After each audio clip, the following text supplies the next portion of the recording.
All right, welcome to the January 5th, 2021 Club Cubase Google Hangout. I'm going to do a quick audio test and we'll get started here in just a couple of minutes. Bear with me just for a second.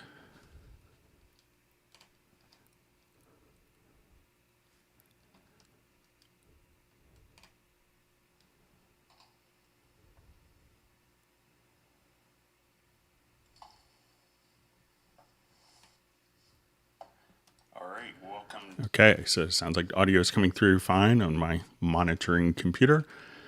All right, so my name is Greg Undo. I'll be the host for the Hangout today. If you haven't participated in a Club Cubase Google Hangout before, how they work is you could submit questions in the live chat field, and you could also send questions in advance to clubcubase at steinberg.de. As we work with we'll have a number of people will be watching this live and people that will be watching it after the live event. We'll try to have an index done of the various topics covered in the Hangout today with timestamps posted later tonight. So if you're watching this on the replay, if you're not watching this live, you may want to skip ahead to about 8 or 10 minutes as we let people get logged in and people will do some introductions. So if you're watching this live, please feel free to introduce yourself, tell us who you are, where you're from, and if this is your first Google Hangout, Club Cubase Google Hangout, let us know that as well.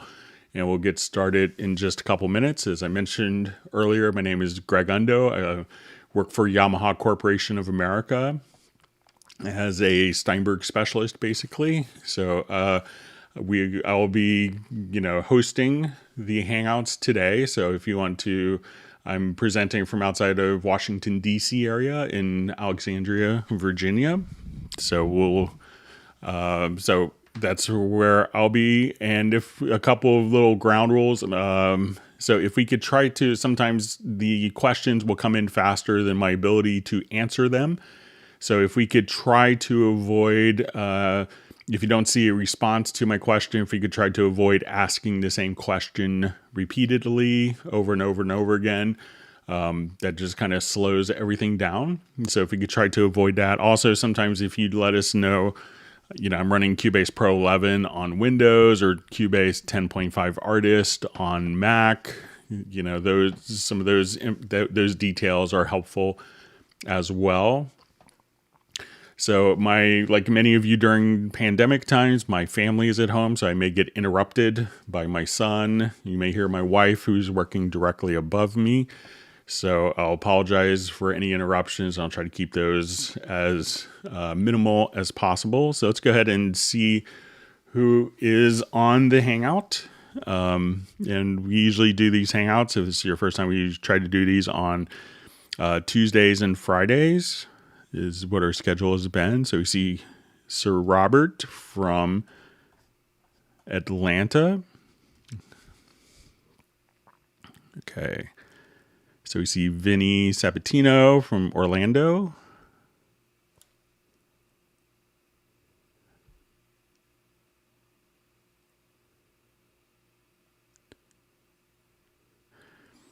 Okay. All right. So we see Fred Robinson.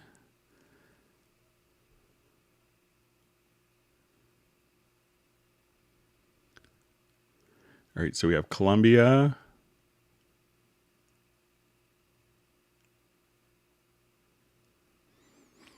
Okay, so we have Robbie Bowling from Dallas.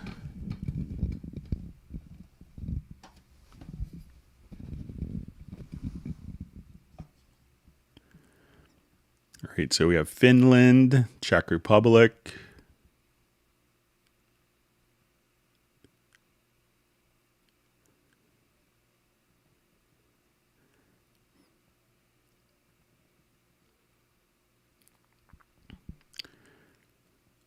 Okay, so we have Jazz Dude, who I believe is in Heidelberg. Good to see you on the Hangout. He's always very helpful. All right, so we have John Costigan from Kenosha, Wisconsin. All right, so we have Tim from Mission Viejo.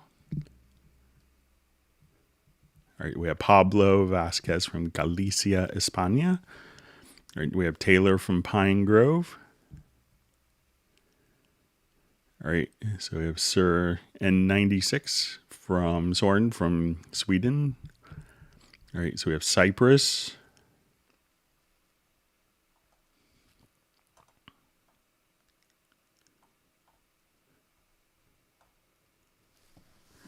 All right, still letting people get logged in.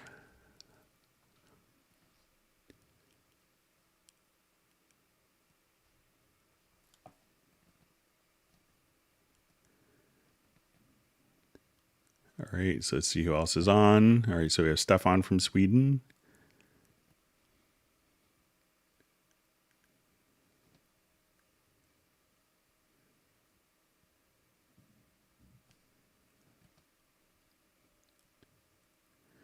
All right, so we have Ilja from the German-Switzerland border. Always wanted to go to that area of Germany. Haven't made it there yet.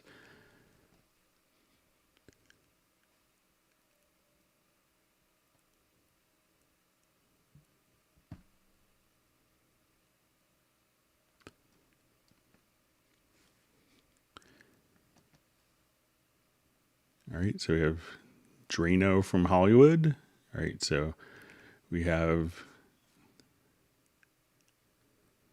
Jan from CubaseIndex.com. He's on a hangout with Neurotic Nexus. Good to see you. All right, we have Michael from Weatherford, Texas.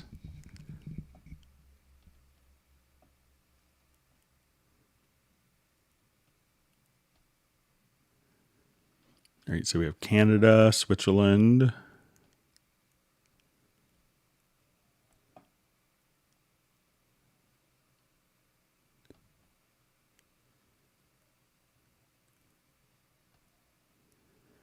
All right, so just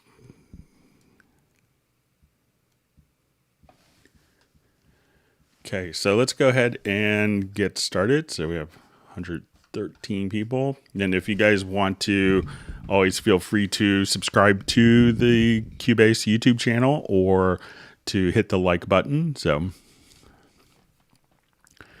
okay, so we have a question. We'll start off from Stefan. Hi, Greg. Hi, everybody. I have a question. Is it possible to assign a track version ID to a track version? I made a track version that was supposed to include all tracks, but I accidentally skipped a bunch. So now I want to find a way to include these in the ID2 created on the first tracks. But Cubase always makes them ID3. A new ID, all this is for radio edit, so I cannot allow to lose the V1, ID1.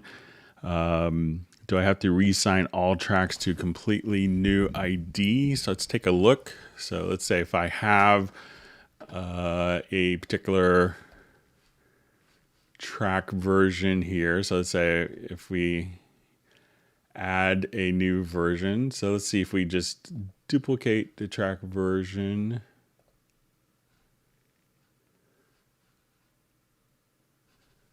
Okay, so I know that there are some new options.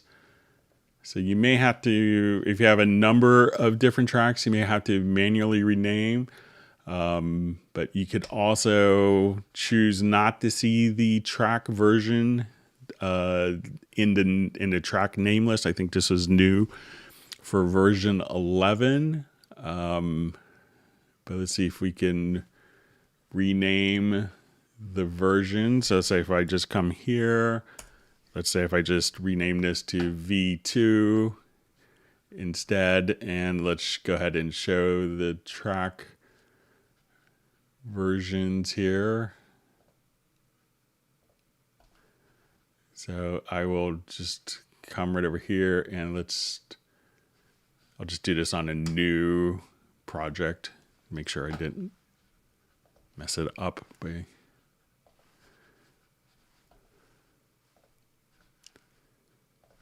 okay, so let's say I'd just make a quick recording here. So let's say we'll do a new track version.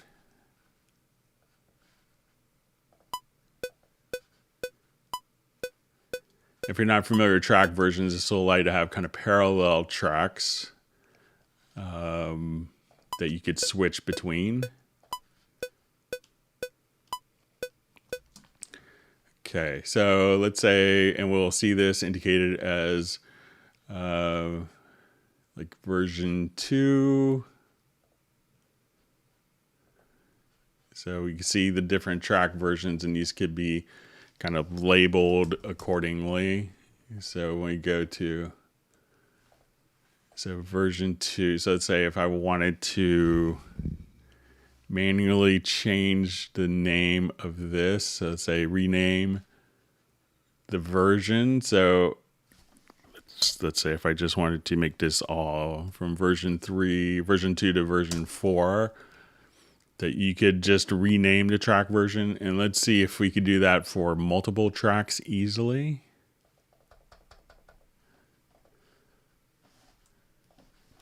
So let's say I'll just record on all these tracks.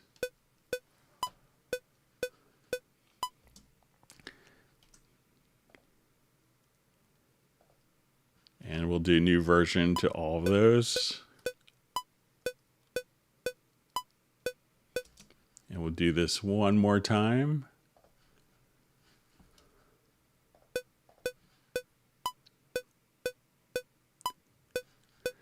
Okay, so now if we go to version 2, if I have all of these selected, I'll just come here to rename the version. So let's say if I want to go this from version 2 to version 4, that we could just select all of them, and then the track version will be changed for all of the selected tracks. So let me know if that works for you, Stefan, but it looks like you could just, within the track version icon, just choose to rename, and then you could rename just the version number to whatever you want it to be.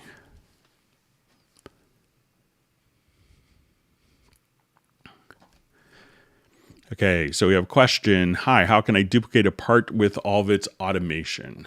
So let's say if I have automation with this particular track here, this event. So that's my automation. So I think usually by default, if you go to edit, you could have automation follows events. So let's say if I wanted to copy that over, you could do that as well. Let's just add an audio track below.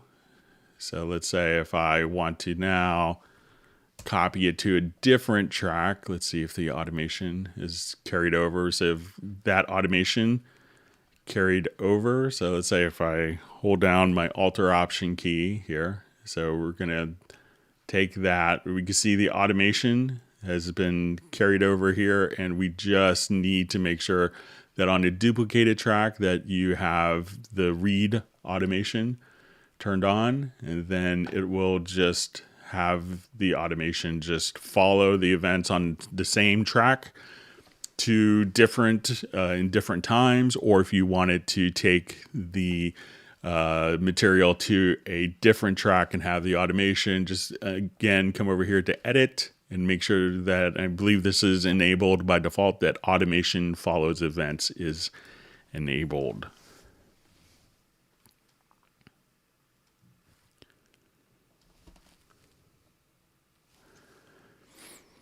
Okay, so a question. Honestly, I waited a resurrection of the IC Pro apps with Cubase 11 when it came. Will come back anytime soon. It is simply not functional at the moment. I replaced IC Pro with Yukon S, and probably maybe S, I see, and maybe S6 apps, or maybe it's a typo. From Avid, but these crash also with more than 512 tracks. It's as Avid has this crazy track limit, nothing for a film composer. So I will go ahead and fire up my IC Pro. I think I have run it with Cubase 11 and I didn't have any problems with it. So I'm not sure if there's any changes, but I know it hasn't been updated in a really long, in a while, but I think the functionality is still kind of available as well. So All right, so question. The remote control for pre-gain is still not available in the generic remote. Wasting a precious quick control is no option. Any ideas? So I don't think, so let's say if I wanted to go to my audio track here. So if you don't want to waste a quick control, so let's come over here and I'll just put this into learn. So let's say I just want to adjust my pre-gain so we could see that there. Let's go ahead and see if I'll take another look again in maybe the generic remote and see if pre-gain is going to be set there. So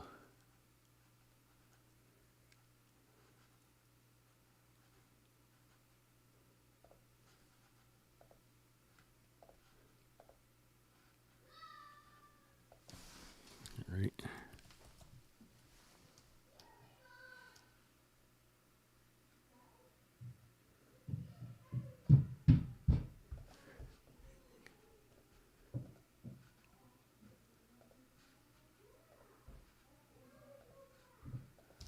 All right, so just take a look in here.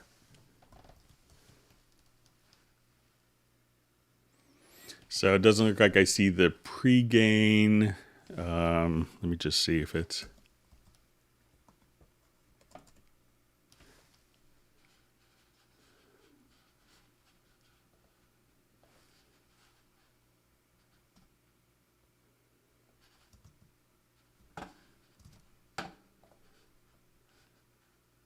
See if it's in the generic remote anywhere hidden.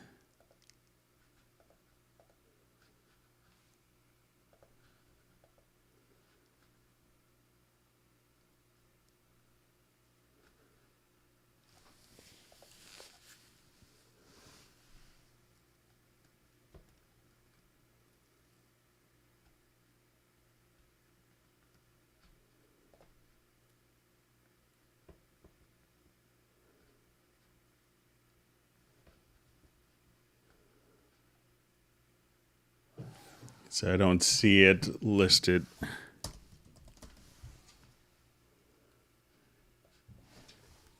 Still here, but I'll make a note of that and submit it again. Sorry about that, but you still could do it within the control room or within the quick controls. But understand if you don't want to use one of the quick controls for that. So we see question, as most orchestral libraries are pretty unbalanced between short and long articulations, how can I MIDI pipe Dorico to tracks in Cubase to have a better mixed playback? So there isn't, so you may want to, so there isn't a direct kind of MIDI communication between the two programs currently. So I think we'll see some more, so more interaction, between the two different programs coming in the near future. So I'm seeing a lot of wishes of Happy New Year. So we had a great holiday season. I hope everyone else did as well.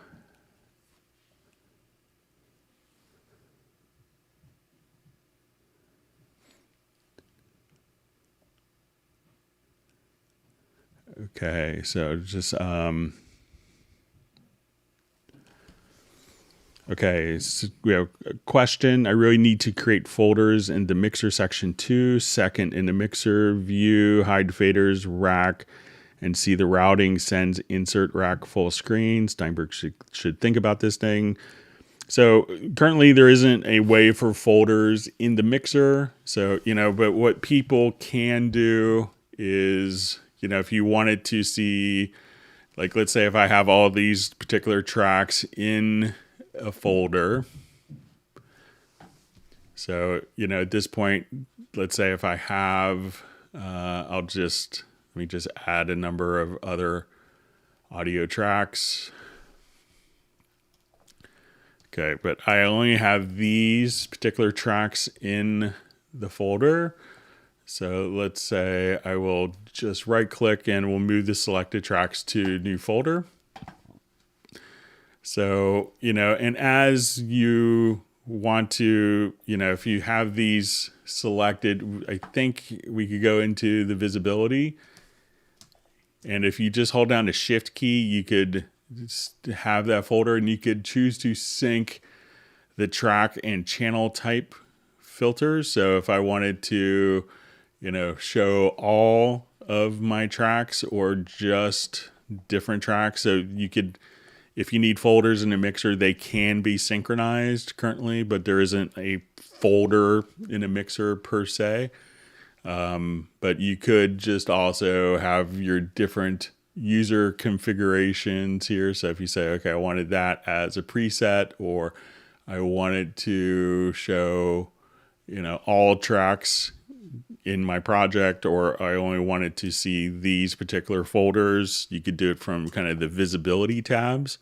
And you could choose to have that synchronized directly with that. And you could have these kind of fire off from keyboard shortcuts as well. Okay. So in the second part of the question was, how to see the routing, sends, insert rack full screen. Steinberg should think about this thing. So if we go directly to, and it could depend upon your monitor resolution. So let's say if we're in the full screen mixer here, we could say, I want to see routing, and I'm just going to hold down my command or control key. So you said you want to see, so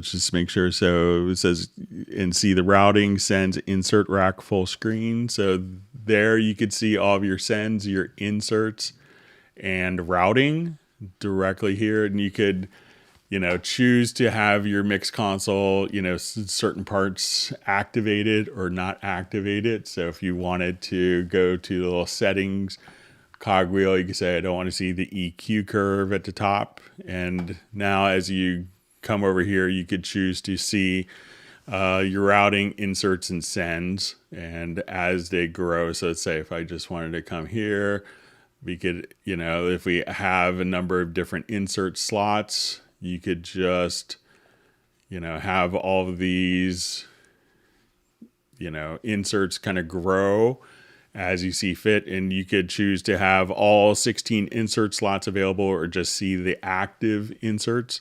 And I believe you could just kind of get that. So if you say you want to see a fixed number of slots, you can see all 16. Or if you wanted to see it kind of dynamically, you get this little drop down menu here, and then you could see all of the different inserts and sends as they grow. So you could kind of have that set up and saved as a configuration that you could recall as well.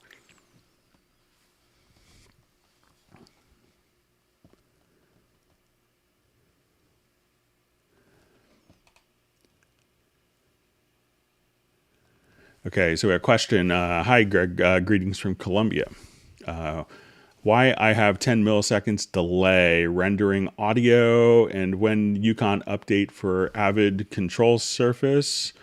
So there were some updates to the Yukon control surface capabilities in version 11. Some of this stuff is, I believe that some features went away with a Yukon update that's kind of a bit out of our control. I know for some functions, but let's see. But going back to why I have 10 milliseconds delay rendering audio, and I thought, so if you have a delay when rendering audio, I would see sometimes, if it's being rendered and you notice that it's maybe the rendered file is slightly out of time, I would check to make sure that the rendered file is checked to make sure that the frame rates between the projects were, if it's dealing with frame rates and sample rates are going to be I matched, and also see if it's a particular plugin that could be causing it. You may want to, just out of curiosity, see if you toggle the constrained delay compensation in your project here in the lower left-hand corner, if that makes a difference as well. But sometimes it could be a plugin that's not reporting its latency correctly. So I would kind of check that as well.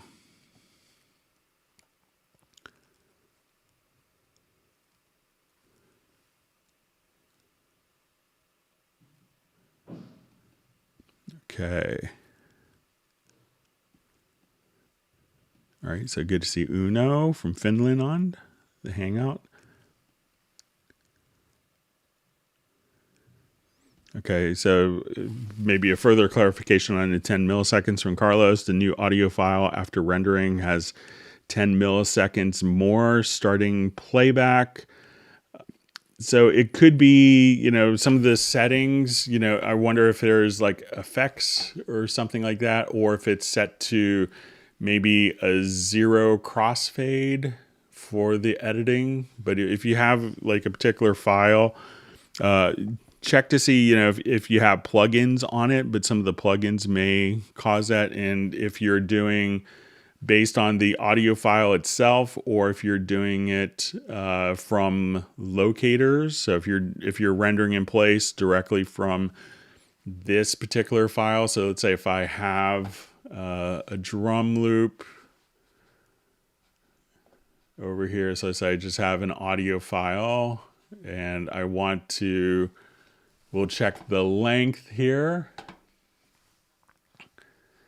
And I'll just switch to seconds. So here we're going to have 8 seconds perfectly. And if I go to just render in place, I will just go to my edit to render in place.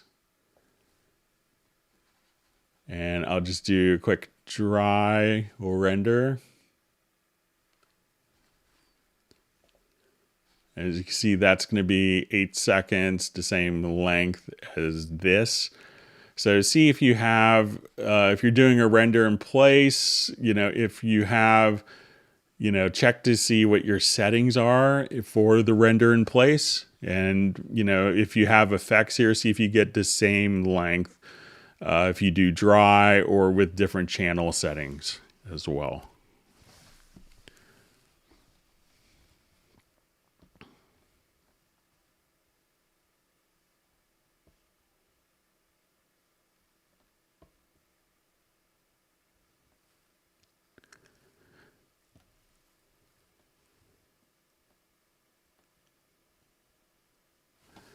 Okay, so we have a question, Greg. It seems to me that when I make a small edit in a vocal track, WAV file, in Spectral layers, the sound quality changes after import in Cubase. Is that possible? Thanks. If you're doing, anytime that you're going to do audio editing, and especially if you're doing, spectral editing, it can change the sonic characteristic of, because generally what Spectral layers is doing is it's taking out, and doing editing on particular frequency ranges. And so as you're doing edits on particular frequencies, it's going to change the sound. So you may notice a difference in sound quality between the original and, that's what Spectral layers does, is it's, changing particular frequencies. So depending on your edit, you may notice, some changes in the audio quality based on that.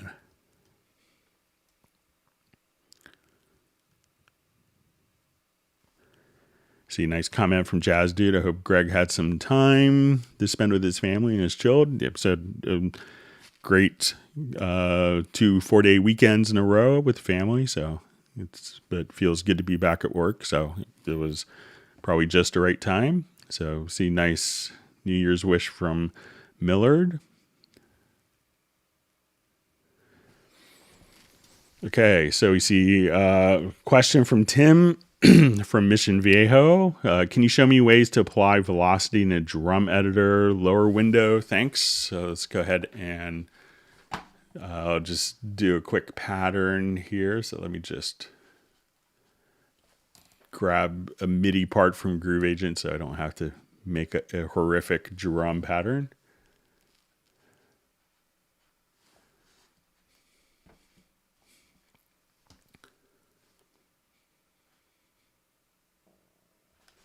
Okay, so I'll just...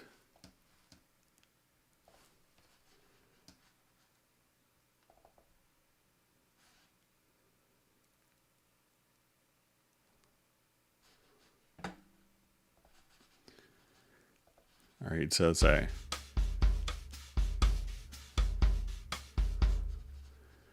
Okay, so now we have this, and I wanted to see it in the drum editor, so how to kind of work with velocity. So, one of the things that we could do is, just select the particular sounds that you're working with. So I will go ahead and just kind of show only the sounds that have particular sounds on them. So as we come over here, so now that we select, I'll just make sure that we're looking at velocity. So now that we select the individual drum sound, we could see the velocity just for my kick drums or my side stick and other different types of sounds. So if I say, okay, I just want to see my bongos, and at this point you could just edit the velocities on only those particular sounds. So if I want to adjust my kick drum, and there's going to be, different tools for velocity. So if you wanted to just kind of draw in with the pencil tool, if you didn't like that, and if you wanted to take the velocities, so let's say I'll just kind of come here and select all of the notes. You could also just kind of scale velocities by going to the center top, or if you wanted to tilt velocities to kind of keep them, if you want to do kind of the proportionality but still have it crescendo, or do the opposite of a decrescendo, so you could do that. Or if you wanted these to all be, more, tighter, or more contrast and difference between them, you could do that by going to the right center edge. But, basically whatever drums that you select, you could, that you select here. So you may not see velocities if you have a lane that doesn't have any events. And this is kind of a unique advantage of the drum editor over some of the other MIDI editors, in that we could actually just see the particular velocities on just the kicks, as opposed to if I have a kick, snare, hi-hat, 4 events going on drum-wise, and I edit a velocity and I don't know which exact velocity sound I'm editing, but we could carefully see that within the drum editor.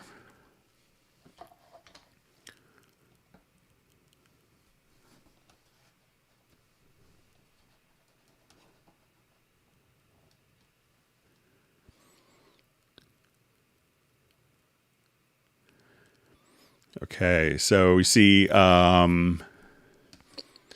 can Spectral layers be used to unmix a drum track? So the Spectral Layers Pro could definitely do that.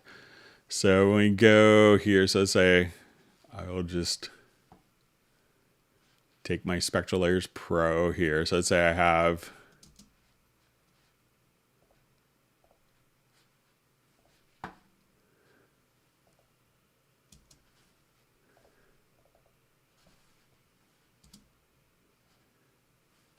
So just check my connections here really quickly. Sorry.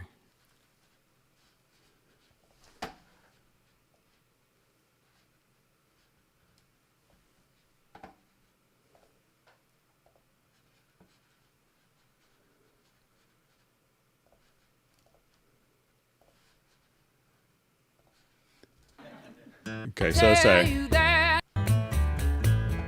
there's bass, guitar, vocals. So if we wanted to do this, all we have to do is select the event. Let's go to Spectral Layers.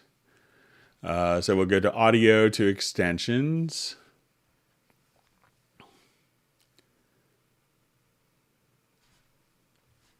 And then with the Pro version under layer, you'll have Unmixed Stems.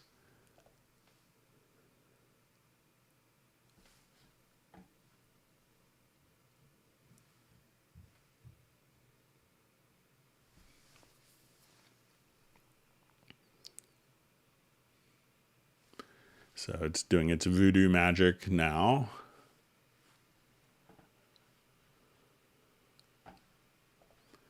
All right, so let's say now we want to come here. And it ain't even crossed your mind. So now we're just listening to the drums.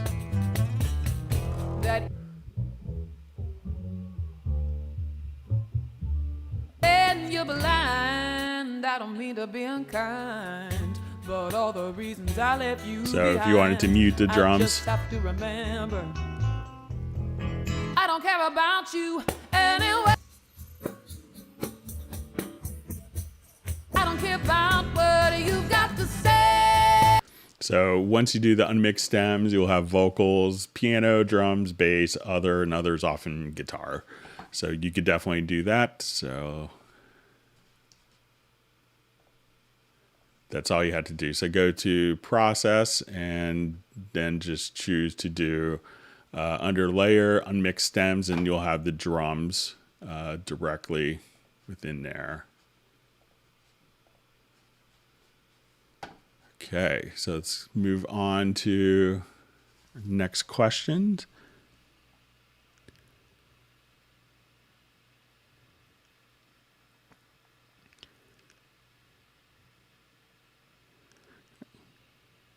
All right, good to see Agent K in a Hangout.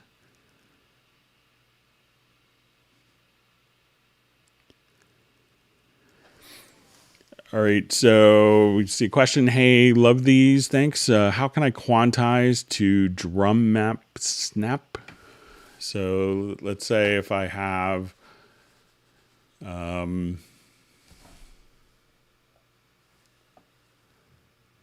okay, so, so the drum map will have this, and we can think of the snap as being more for being, for entering in parts. So if I wanted to come here, so let's say my bass drum here has, just go ahead and delete some of these note events. So say I'm at quarter notes on my bass drum, and as I just enter those in with the drawing tool, so this isn't necessarily quantizing, but as the snap rhythmic indicator here is going to allow us to enter in our different note values. So we say, okay, I want this to be, eighth note triplets. And now as I enter in, you could put in different rhythmic values like so. So, the quantize value will be independent, and that's for kind of quantizing existing parts. But this snap here allows you to enter in as you kind of draw notes in. So many people will just kind of program drums based on the grid here. But now what we could do is say, okay, I want this to be half note triplets. Now as we do this, as we kind of paint in, once this snap with the drum tool, that will kind of quantize based upon the snap value here. But, so if you wanted to take existing parts and quantize it, multiply, that's not what the snap value is doing. But if you say, okay, I wanted to quantize this, you could hold down Shift and double click, and then you could select only the drums on a particular lane. So if you wanted to apply independent quantization values there. But this snap is really for kind of as you draw in drum notes to have those automatically, snap to the different rhythmic grids that are specified here. So, but if I misunderstand your question, let me know.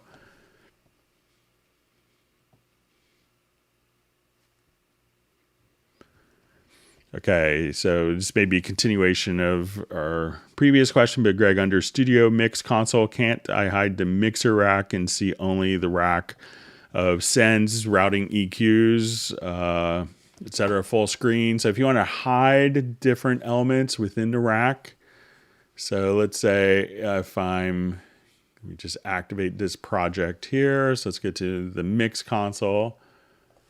You'll see a racks icon here. And at this point, you could say, I only wanted to see those particular racks just like that. So now once you see the word racks up here, you could see all of the racks, or you could say, okay, I wanted to only see routing, inserts, and send. And then you could, as we add a number of different plugins here, you can see that the racks will just kind of grow.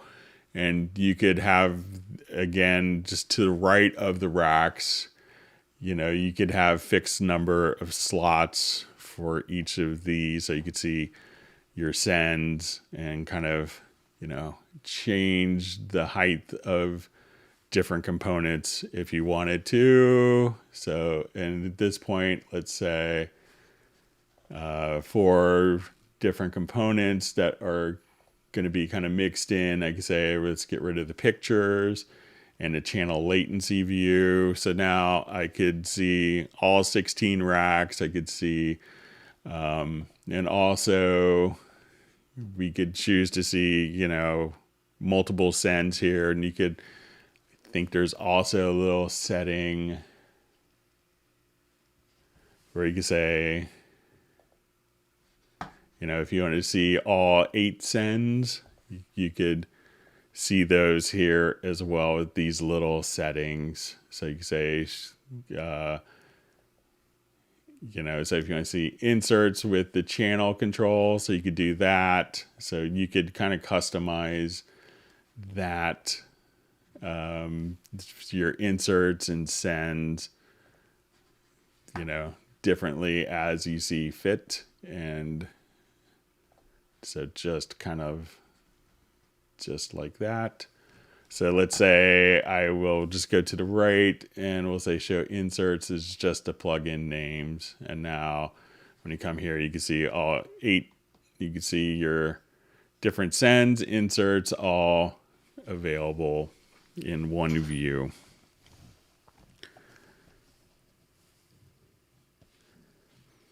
Okay. All right, so we have Kyle Kennedy checking in from Los Angeles. Hope you guys are doing well there. All right.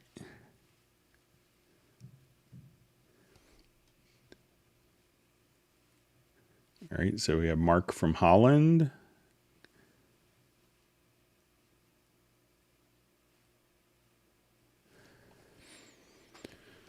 Okay, so we have a question. Could you clarify how to set up buses routing? I switched from Sonar and it has me confused how to do it in Cubase. Okay, so let's go ahead and take a look. Okay, so I'll just kind of start from scratch.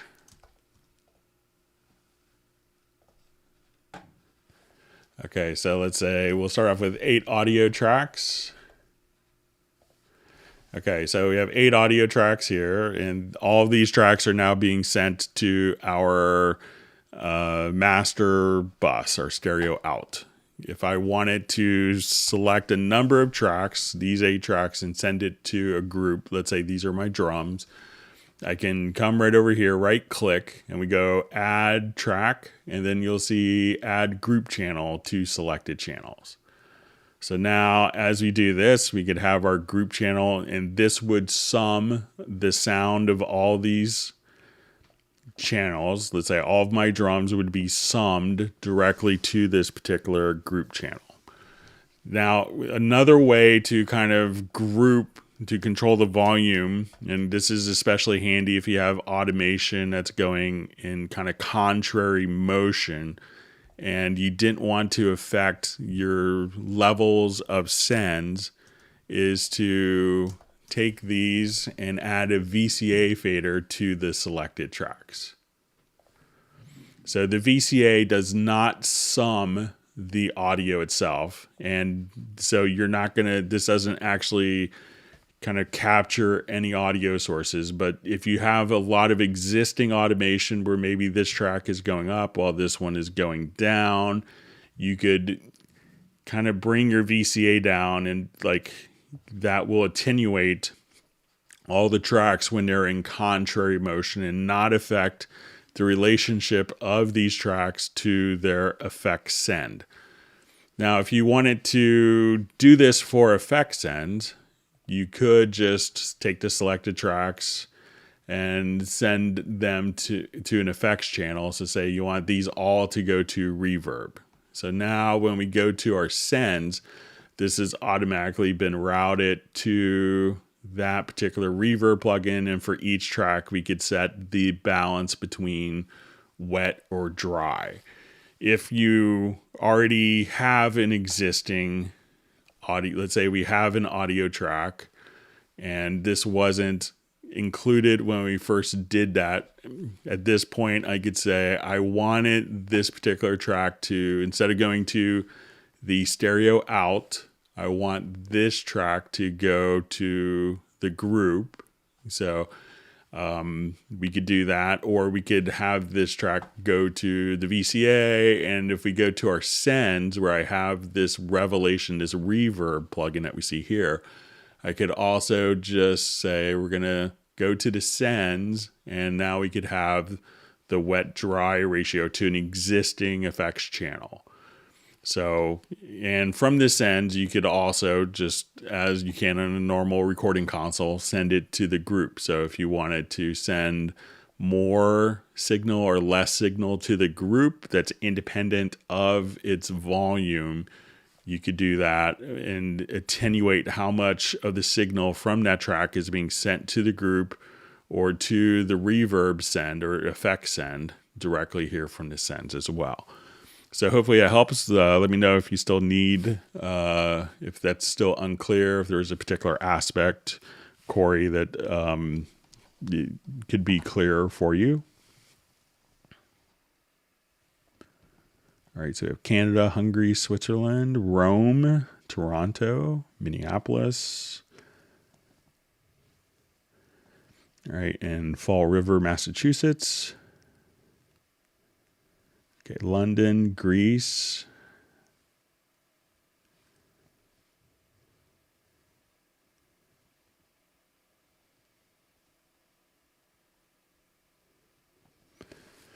Okay, so we have a question. I'm running Cubase Pro on Windows with a 3900X CPU with a Q970 graphics card and 1 2 terabyte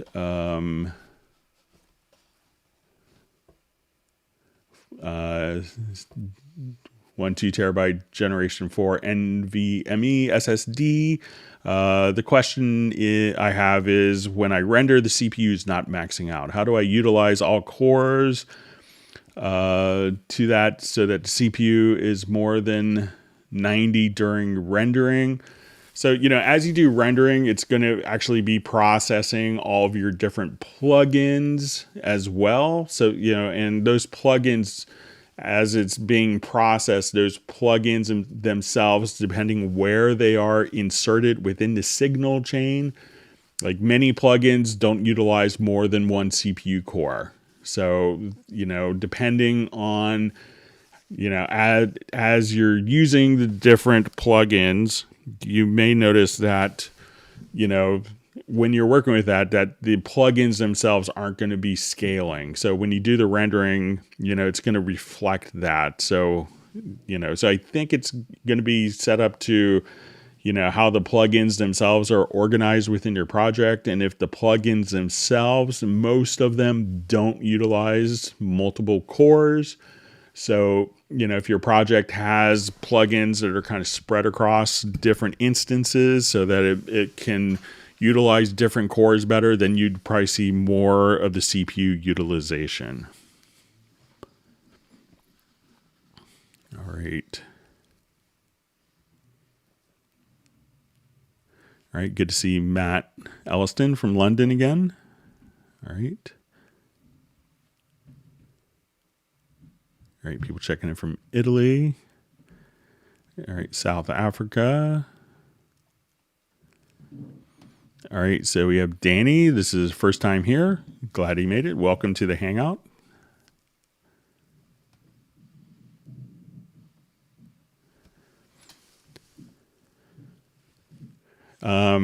So we have a question. Is there a way to set the automation adjustments to move in increments of, say, 0.1 or 0.5 dB when dragging a selection or two automation points using the arrow? So let's go ahead and take a look. So let's look at this automation track.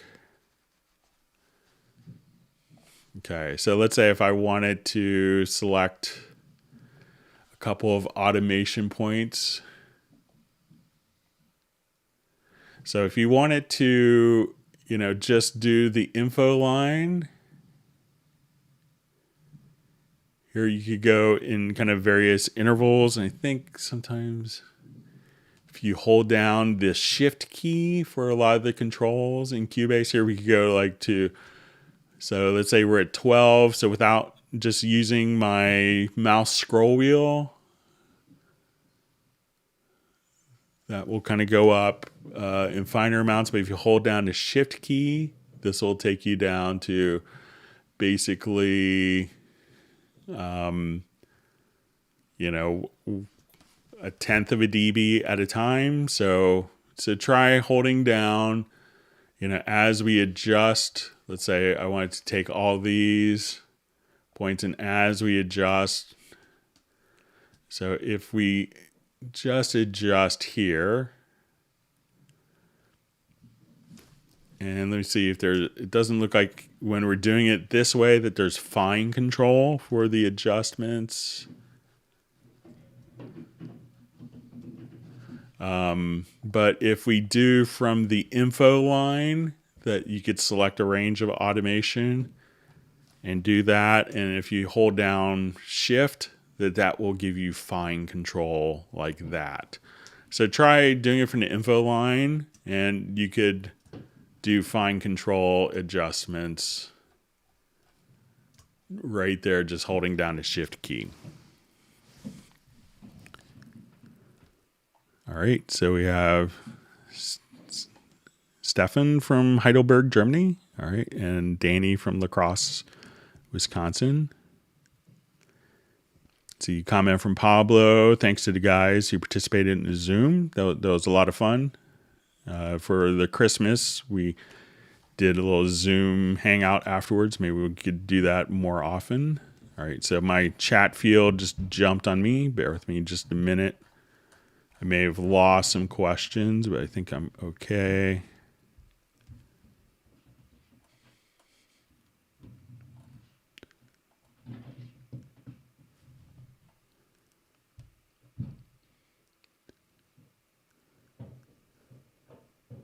Okay. All right, just finding my place. Sorry.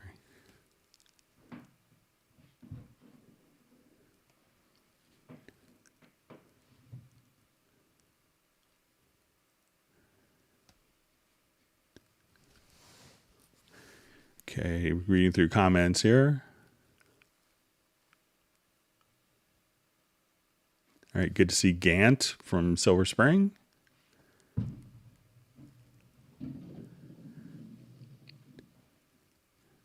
right, it sounds like my wife is bowling right above me for some reason.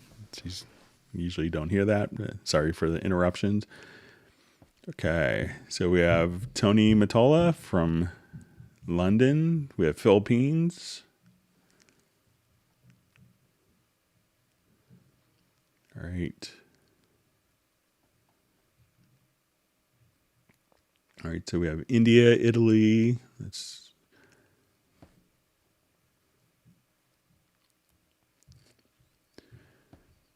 All right, so question, is it possible to use my AirPods as my talk back mic in the control room? So generally, if you're doing the talk back, if you want to use your AirPods as your talk back, it's going to impose a lot of latency I would generally just kind of advise against it. So if you're doing a Mac, you could on Mac OS X, you could set it up as an aggregate device, but it's going to kind of really, add a pretty good chunk of latency for the signal. I think it won't work kind of as you intend to, and it's just working with Bluetooth audio can add a lot of latency, and it may not be kind of as desirable for something that's where the timing is a little more critical for like a DAW tracking environment. All right. So just see perhaps a quarterly Zoom session would be possible. It's quite nice hanging out together. So yeah, maybe we could do it once a month and just kind of have like a little post hangout. It was really great to meet people, all different people. Okay. So maybe the last hangout of the month, we could do that if you guys want to do that as a regular thing.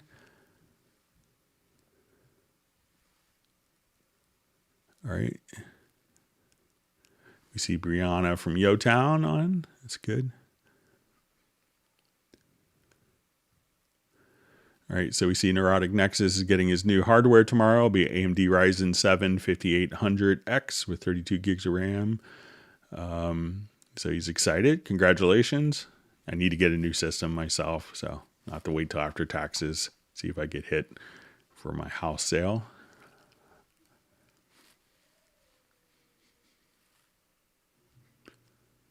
All right, seeing a nice comment for Michael Teens for the CubaseIndex.com and Jan's site, where you could actually kind of search for topics covered in our Hangouts. All right, so you see Bill from Chicago, Illinois, running Cubase 11 Pro and Windows 10.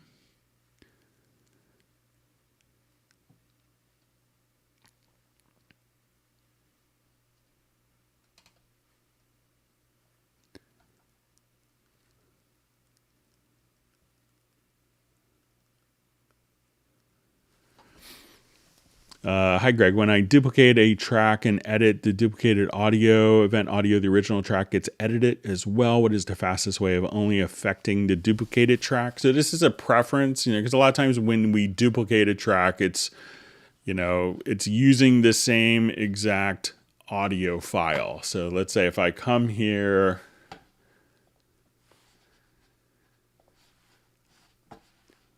I'll just get in my media, and let's say we just have so if we have this audio file here and we duplicate this track, this is referring to the same exact audio file. So if you do an edit on this one, the audio file is edited and it's the same audio file that's being used in this. But you can go to your preferences, and I believe it's under editing audio. And then it's on processing shared clips. You could choose to automatically create a new version. And this is one of those preferences that kind of pops up and you say, don't show me this again when you make it once, kind of in the heat of battle. So a lot of people forget that, but just go to editing, to audio, and you'll see on processing shared clips, just choose to create new version. And then when we do an edit on this, it'll create a new version of the audio file that's being edited.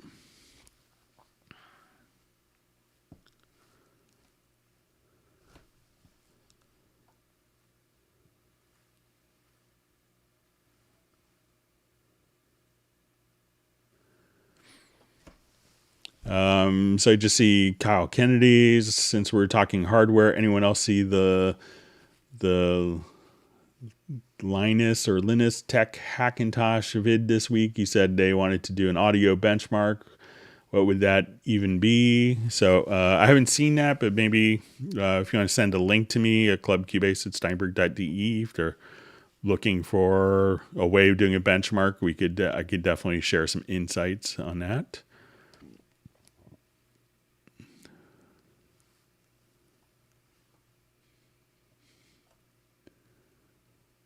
Okay.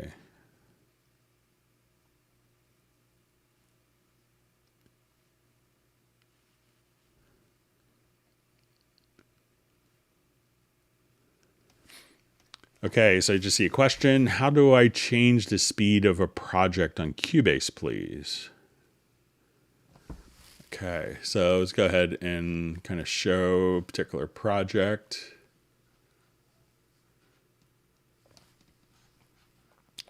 Okay, so you need to have kind of an idea of what the tempo is of the project itself. So if you've recorded roughly with a click track, let's say you have a project like this and we have our click. So once audio is recorded to the click track, you'll see that we could go to the pool window here and you'll see a tempo stamp of like roughly what the audio tempo is. So once we have that tempo stamp, you also see this little column over here for musical mode. And then once we have that, what we can do is select all the files, hold down, select the top, hold down shift, select the bottom, and then you could enable and disable musical mode. Once musical mode's been enabled for the tracks, and we could do this on the info line as well, we could now come over here, play, and I could just say, let's type in a new tempo from 100 to 120. So your MIDI and your audio will just all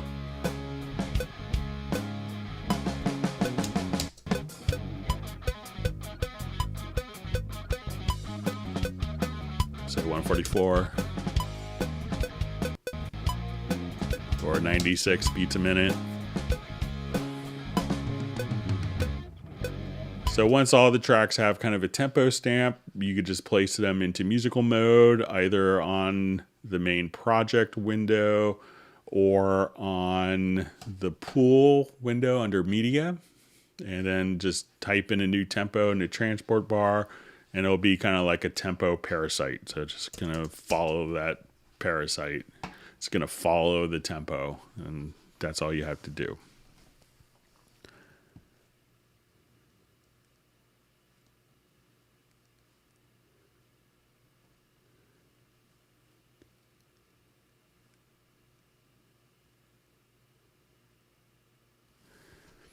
Okay, so let's see. We have a question. I'm having issues saving certain things. I have an instance of Hallian Sonic and trying to save a preset for it, but it won't save. Same goes for Supervision. I can't save any of my presets here.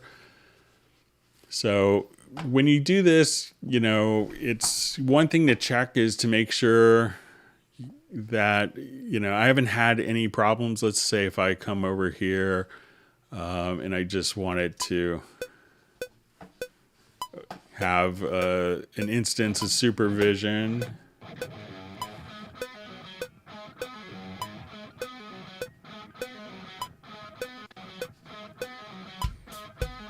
So once I come here, so let's say these are presets that I made, but I'll just kind of start with a brand new instance and we'll make a new preset.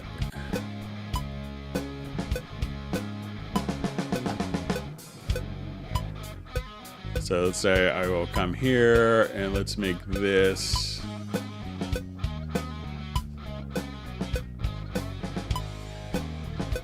and I'm just going to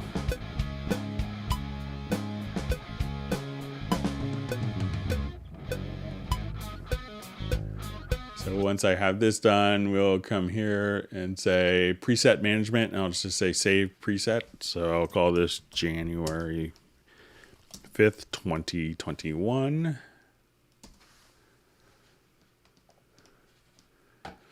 Okay, so let's come right over here.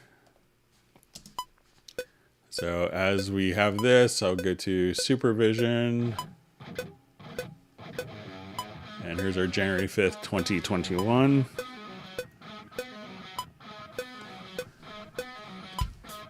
So that didn't seem to have any problems. Let's go ahead and try to load up a quick Hallian and see. So I wonder if it could be like maybe an administrator rights thing. So if you're running your Cubase as administrator, or like maybe a different arranger, like a different admin account. So let's say if I come here,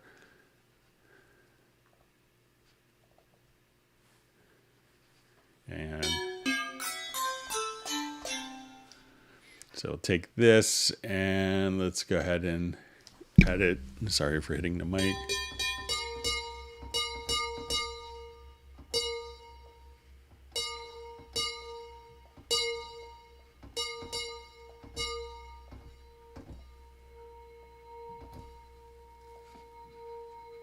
So I'll just click here. We'll get a preset management. I'm going to save.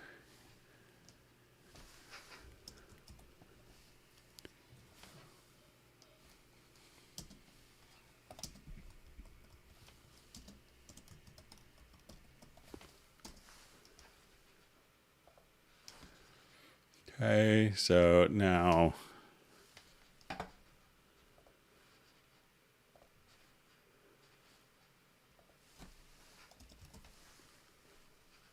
so I just come right here. It's my January 25th hangout, and now as I play.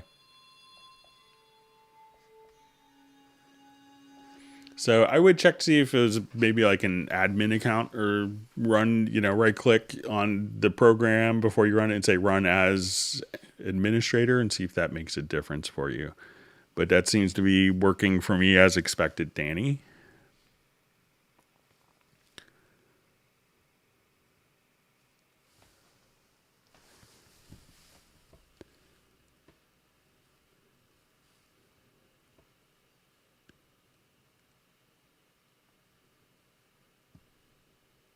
All right, so Michael Teams wants people to hit the like button, so I will concur with Michael. He's a smart guy.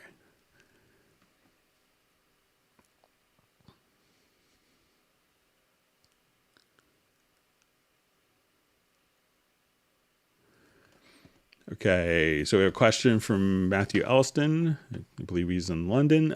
Please, would you be able to show how to add labels or colors to identify verse or chorus or solo, etc. in a project? All right, so there's a couple of ways to do this. So a lot of people I know use markers for this. I like to use like an arranger track because this will give you a lot of flexibility afterwards. So let's say if I wanted to come to my arranger track, I'll say, okay, we're going to have our introduction, let's say to here. And then we're going to have, let's say, a chorus. So let's say that's verse, chorus.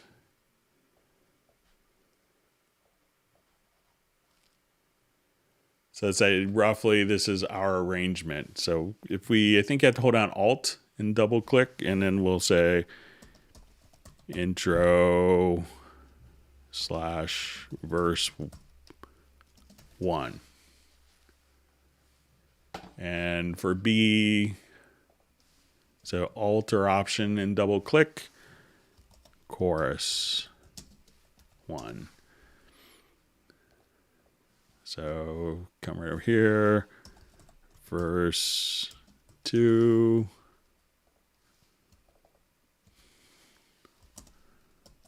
chorus 2, and let's say solo. So now we could see these, and I think if we wanted to change their colors accordingly, you could just select the events. If verse 2s are always very green for you, you could come here. If you want your solo to be yellow, at that point you could have kind of a quick idea roughly of your song arrangement, just kind of like that. So that's an easy way. That's pretty obvious to see as well, kind of throughout the project. So, and you could have this kind of, if you do a divide track list, as you scroll up and down, you could always see your arrangement directly in your project. So try that, Matthew.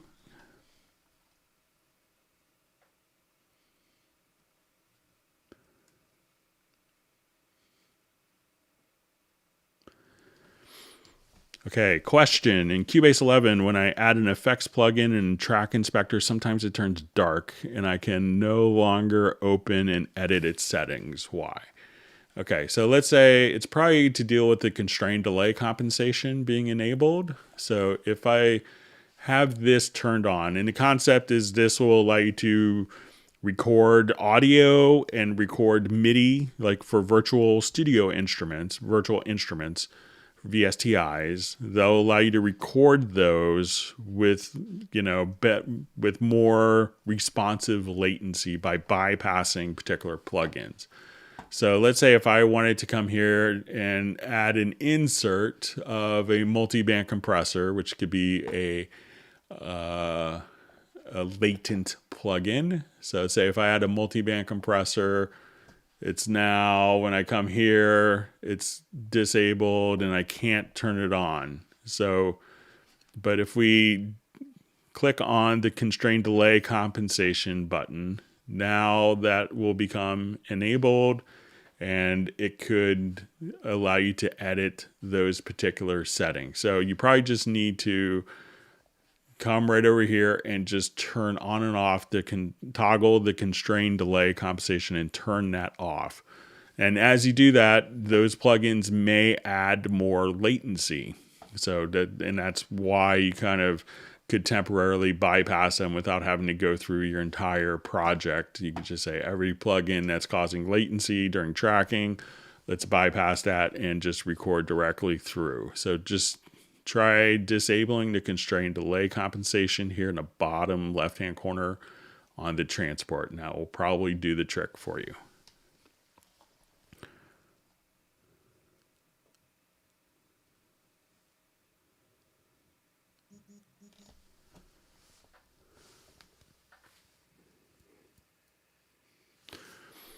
Okay. Question. Hello, dear people. I have a question about channel lanes. It is clear how to use them in MIDI, but what about audio recordings? Can I have different audio versions under each in lanes and how? So if we wanted to, let me just open up a project where I have some lanes probably done for us already. Okay, so if we have multiple takes, multiple recordings on a particular track, we could deal with it in two ways. One is in lanes, and we could see our lanes here. So we have multiple recordings. Each recording or pass or take could show up in its own lane. So these are all sharing the same exact audio, EQ, all the channel settings that we're used to seeing just here. So I won't have to duplicate all of these settings. And we could, with the intention that we could do for lanes is, and I prefer lanes personally for comping, like, guitar solos or vocals, because we could just now grab our comping tool and say, I want this part from that take, this part from that. And we could create kind of different comp takes like so and come up with like the perfect composite edited take. And now we click here. So now if I wanted to, be able to switch between different versions, and I often do this if I'm recording a band where, okay, we're going to do 5 or 6 different passes and, maybe I want, take 1 for the verse, take 2 for the guitar solo, etc. That's when I could use track versions. So, and we could kind of toggle back and forth between lanes and track versions if you decide to kind of switch midstream. And we could do this under project, and we go to track versions. We could say, let's create versions from lanes. So now when I come here, they're now set up as track versions. So again, if you go to project to track versions, you can say create lanes from versions. So you could pick and choose kind of which modes kind of work the best for you. So So the lanes and versions. So think of the lanes as you could edit these, and track versions you could just kind of switch between different takes, but it's not as fluid for doing like a complicated comp edit.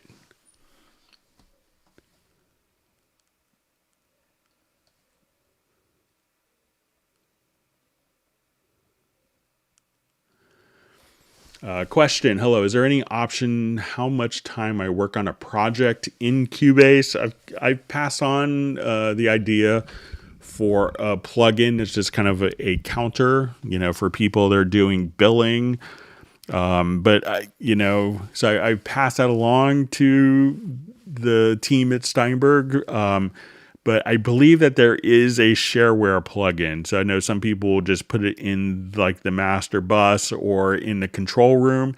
And anytime that you start the project, it starts like a little time calculator that could add up all the time that you use in a particular project. So nothing that comes stock with Cubase, but I believe there's a third-party option that's free. Okay.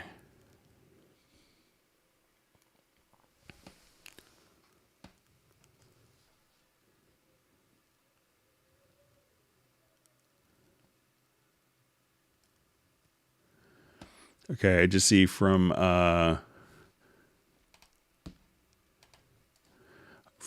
Steven Music, is there any way to smooth the playhead movement in Cubase 11?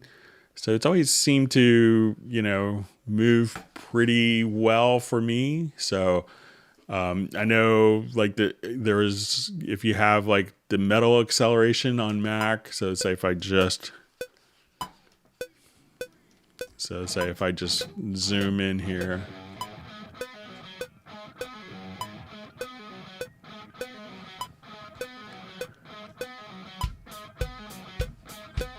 As we zoom in and out.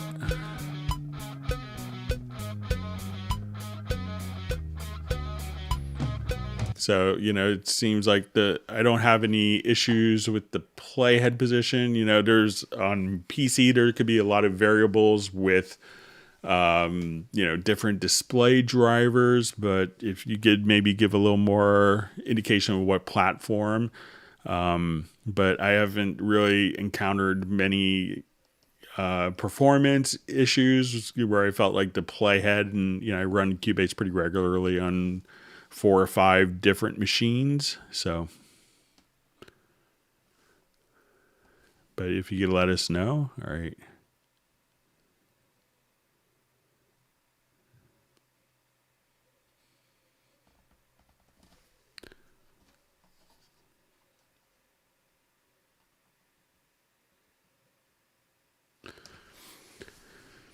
Okay, so I see a question. Hi, Greg. Just upgraded from 10.5 to 11, but every time I start a new project, I lose my sound card setting in the control room, so I have to set up manually every time. How do I fix that? So if you want to, you could try, I'm not sure if you're starting off with a template, but if you're starting off with a template, that should work. I've seen sometimes if you have like HDMI monitors that sometimes on the Mac platform that could trigger, like it could see like the passing of an HDMI port as an audio, as an audio interface that has sometimes, had to have people select their audio interface on Mac, but if you set it directly to like within your template or your startup template, you should be fine. All right.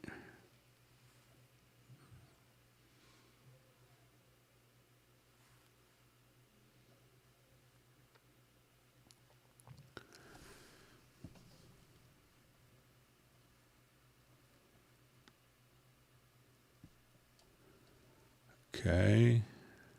Just reading through some of the questions. All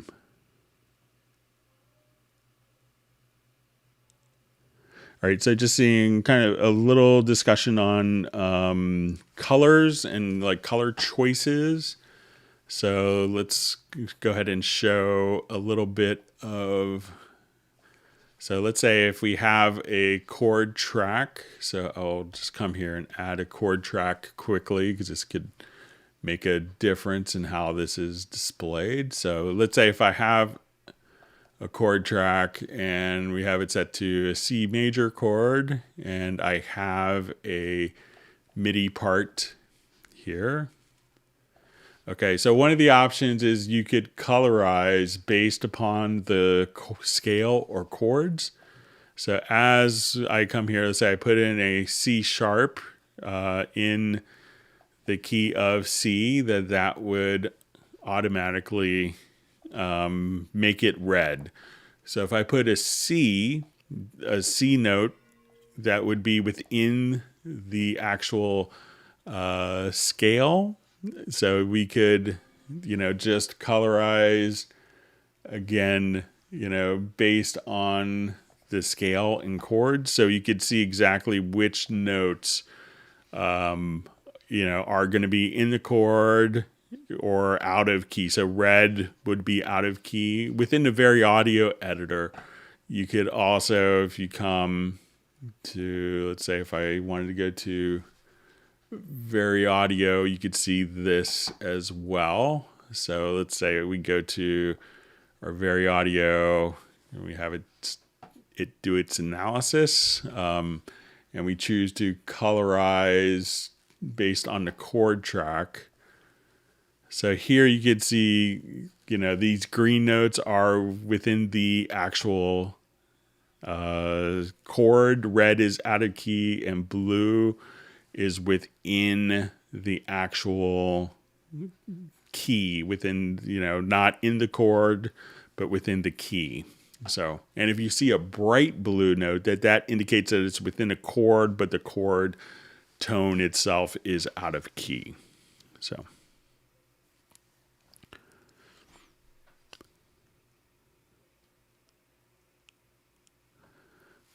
Okay, so question 10.5 Pro. Sometimes when I press X to crossfade, it'll crossfade. Other times it opens up a crossfade window. I just wanted a crossfade without the box opening. Any ideas? So I think this was a question that was sent in a bit earlier. So let's say, if I come here, let's say on this particular part, I'll just do a quick edit here. So let's say if I split right there, and I will just select both events and hit X. That will do a crossfade. And we could zoom in and see the crossfade between the two selected sections. Kind of as we zoom in, we'll see just the ever so slight, crossfade. So if you hit X again, so let's say, if you're to the point where, I come here, so let's say if I'll select these two.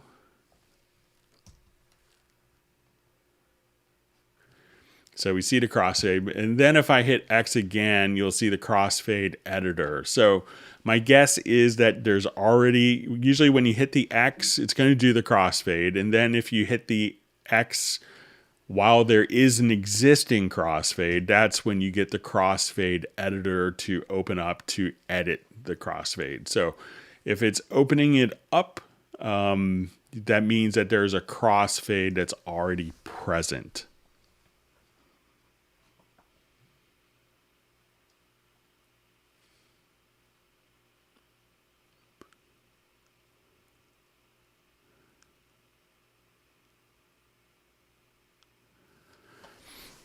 So a question from Ted Springman.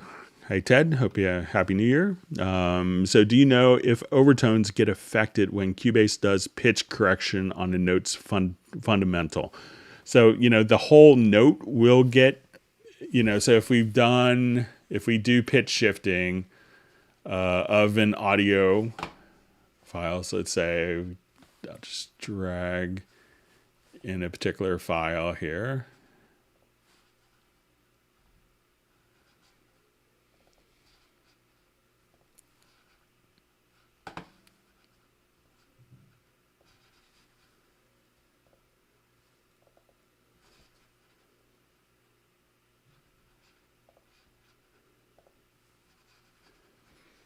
Okay, so, and if I move a particular segment here, that will move the fundamental and reset all of the harmonic overtone series. If you wanted to actually just edit, the fundamental without affecting the overtone series, then you could use Spectral layers, where you could do that. And if you have Spectral Layers Pro, one of the things that's super cool, and this might be in Elements as well, but it might just be limited to the Pro version, is, let's say if I go to, so if I wanted to decouple the overtones from the original, we could just say, okay, let's go to our extensions here, and I'll just kind of blow this up. So let's say, all right. So at this point, we could choose to select the frequencies, and you could select kind of based on the harmonic content.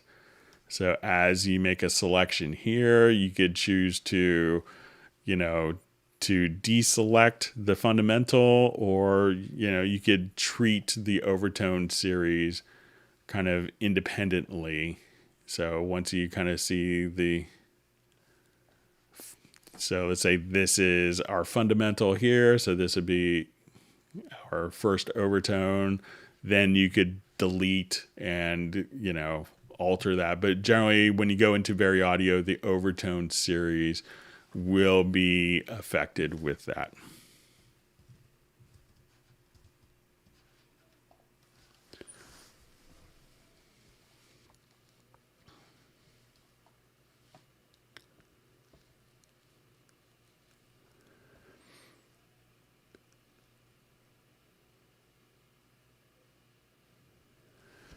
Okay, so a question from, I'm having an issue where my mouse pointer is slightly offset in the edit window. I have to click on the lower part of a MIDI note or below it to select it. Any advice and a fix for this? So I think that's going to be related probably to like a video display driver. That's where I would take a look for it. I don't think there's any way to have Cubase offset that. It's going to be just kind of fixed in the display driver settings.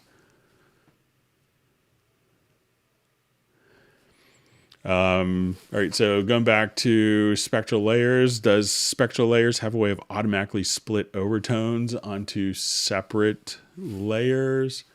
I'm not sure, but let's take a look.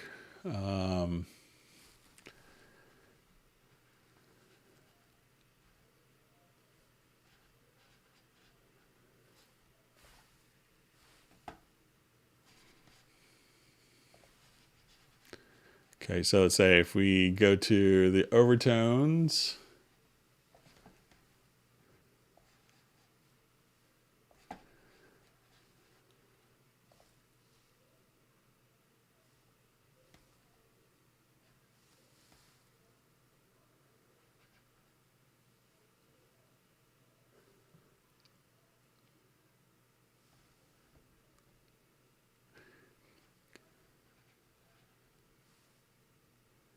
so let's just say if I just do, so we could have kind of just the layers, but it doesn't look like each overtone series could be placed onto its own individual layer.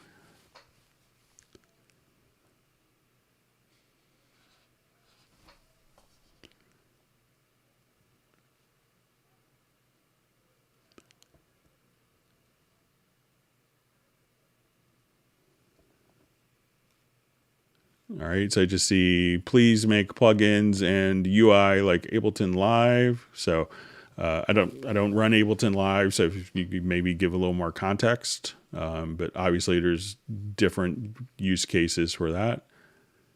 All right.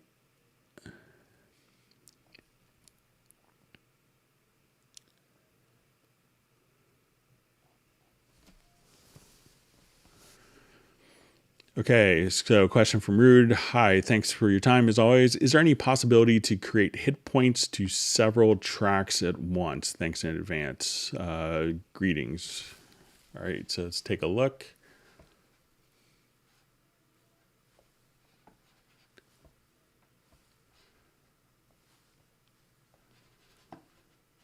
So I will just come over here and let's revert this.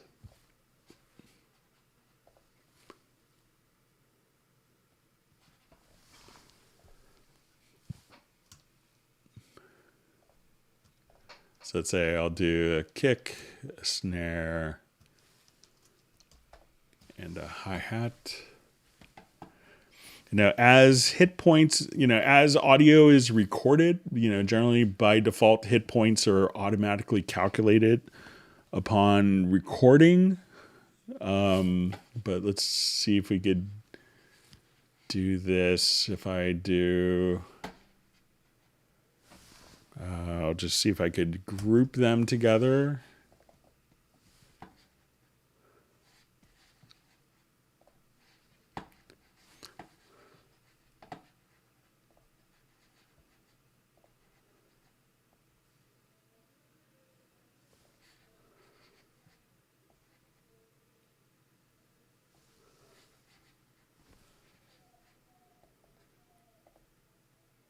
So here I could just select them all, and then it looks like it's gone through and found, and I just group them, just hit Control or Command G, and just clicked on Edit Hit Points, and it looked like it just automatically calculated the hit points.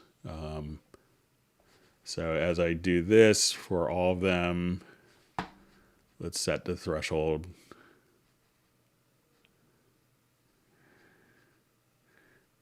Like unnecessarily high for all of them. Let's see if that threshold is, yeah, so that threshold is consistent. So let's say if I adjust my threshold higher, if that is kind of the same. So you could try selecting them and just going to adjusting the threshold like that. But once again, hit points are automatically calculated by default upon recording, so you may not have to.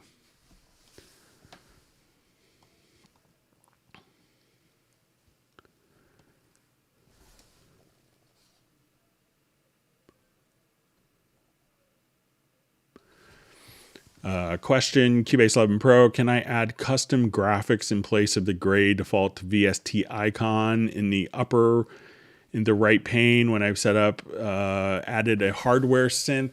So we had kind of a similar question emailed in about like external effects. So I think when we do this, that we'll take a look. So I don't think it's possible in the external effect. But let's go to my audio connections, and let's say I think we set this up before, like a JD800. And when I come to add, let's say an instrument track, I'll choose my external JD800. Yeah, so most of the plugins, when we go to instantiate a plugin, so I don't think that there's a way to do that. Maybe with, MIDI 2.0 and the CI as that gets implemented. But I'm not anticipating that so much. But most of the time when we run a software plugin, you can get like a little camera icon here to take a picture. If it's like a third-party plugin to take a picture, so that you could have the default picture show up. But for external instruments and external effects, there's no camera because there's no plugin interface to take. If the plugin itself has, I think, if the plugin itself has a VST editor, which some of the instruments do, you could do that by just clicking on the little icon here. So let's say, so here, like the Mo XF8, we could do this, and we could open up the VST editor. And now you could actually take a picture of that. So it's really, could be a limitation if there's an actual VST editor for the plugin for the piece of hardware itself. And then that could do the trick. All right. Good to see Gareth on the Hangout. Happy New Year. Hope that Gareth and everyone else had a wonderful holiday. I should be working on the bass for the second track this week.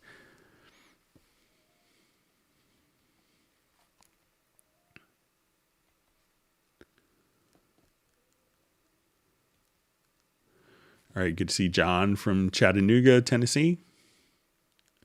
Been through there many times.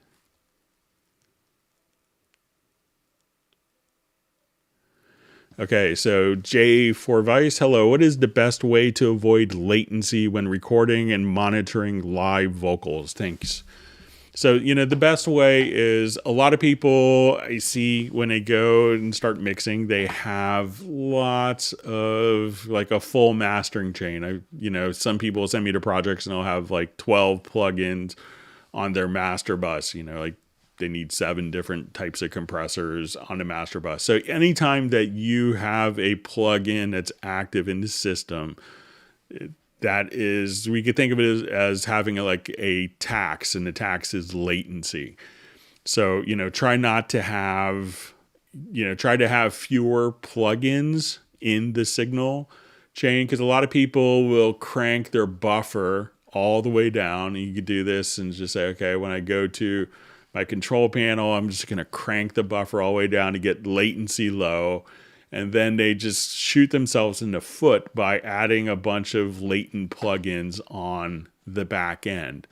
So if you wanted to get rid of all the latent plugins on the back end, you could come and just turn off and enable the constrained delay compensation. So try to run fewer plugins. Think if while you're tracking, if you really need to have a compressor, a software compressor during tracking, or if you're going to kind of run that afterwards, So anytime that you're going to instantiate a plugin, that's going to have a latency tax on it. So try to minimize those as much as possible, and then that could free up your system, and you could adjust the buffer size lower for the particular track, as you're tracking the vocals, and that will make the vocal tracking much easier.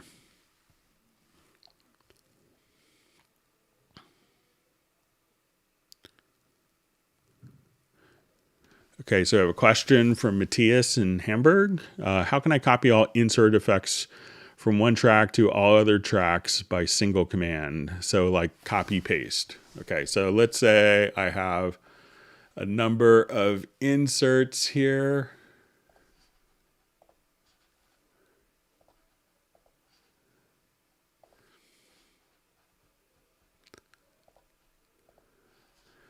Okay, so I have all these. So if you actually kind of click here,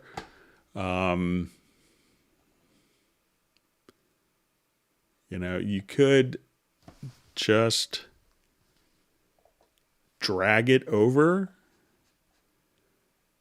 just like that. So if you just kind of drag it, you see the little plus sign pop up, and then you could just do that. You could also, I think once you're here, you could right click and choose to, I think there's just a copy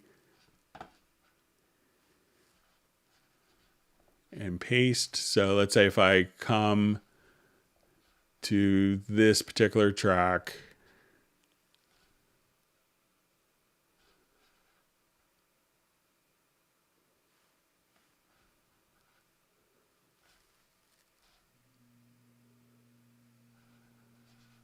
so let's say if I have this, I think we could just do Command C, come here, Command V, and let's go back to the inserts, and that will just kind of paste the inserts. So you could just select this, copy, Control Command C, come to this particular track, and Command Control V, and cut, copy, paste just like that. So those are a couple ways you could drag it to the new one, or just cut, copy, paste just by selecting the tracks in the mix console. All right, so I see Cubase or Nuendo help. So if you're going back and forth between Cubase and Nuendo, you can think of Nuendo as having just about every single feature that's in Cubase currently. So if you have, Nuendo 10.3 is parity to Cubase 10.5. Nuendo 11 is parity to Cubase 11. I think the one thing that's not in Nuendo is VST Transit. It's not the most widely used feature, but that is, I think, the only difference between them. But Nuendo is going to add other additional functions, such as Dolby Atmos and Atmos rendering inside the box. It's going to add ADR functionality, network collaboration. It's going to have the ability to do reconforming, some advanced naming. It's going to have Game Audio Connect for if you work with Audio Kinetics Wise and you're doing a lot of, sound design functions. There's particular function like plugins for randomizer, for making kind of robot sounds, as well as, some other specialized sound design functions. If you're doing music, the two programs could function identically for you. It's when you get into post-production, game audio production, more advanced audio stuff, facility-based stuff, that's when Nuendo can make a big difference. So, if you're thinking, I really need to get into Atmos, then Nuendo's are where you want to be headed. And you could try trial versions of both. I think the Cubase 11 trial version is out, and we should see it soon for Nuendo 11 as well.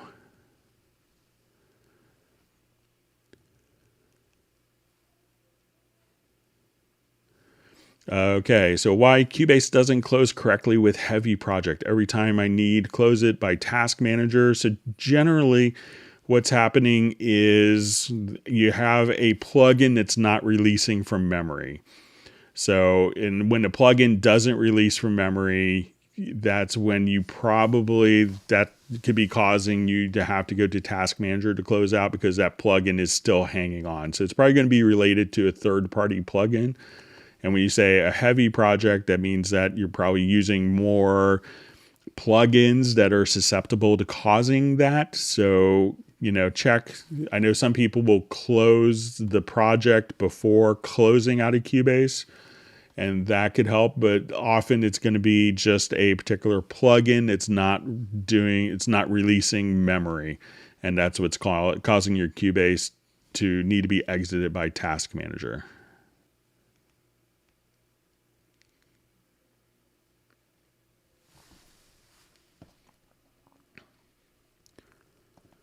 Okay, so I just see a question. Sorry, I dropped out. Did you maybe answer the question about lanes and audio channels? What are they for? Can I combine first lane from audio version 1 and 3 from version 2?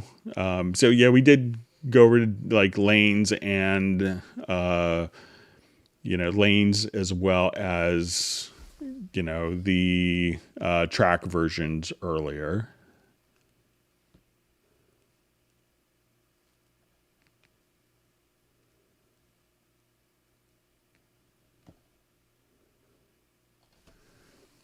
Okay, so I just see how to sidechain with Shaper Box. I'm not sure what Shaper Box is, maybe Envelope Shaper. So let me just revert this quickly.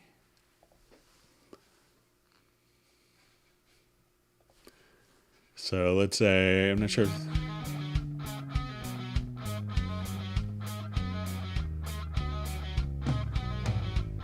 So let's say I want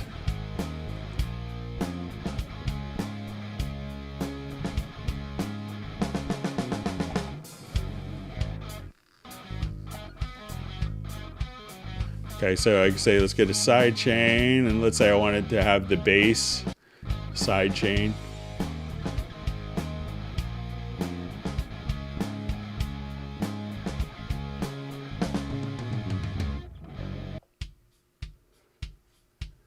And let's say we'll have the bass.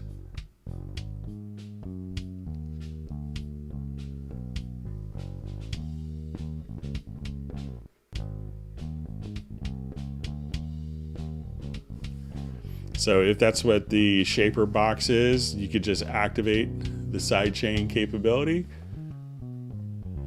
and then choose your source between the two of them. And let's go ahead and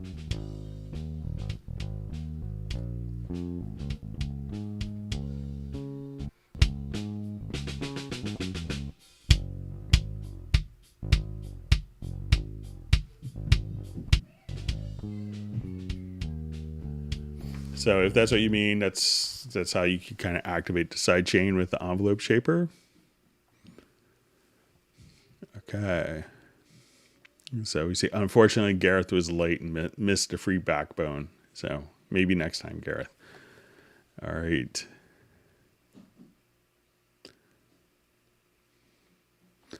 Okay, so we see Henner is also checking in from Hamburg. Thanks for the helpful sessions. You're welcome. It's good to be back doing them. I think my son is knocking at the door. His virtual school is over for the afternoon. Let me just check in with him. Bear with me.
All right, I'm back. Sorry for the discussion. Sorry for the interruption, rather.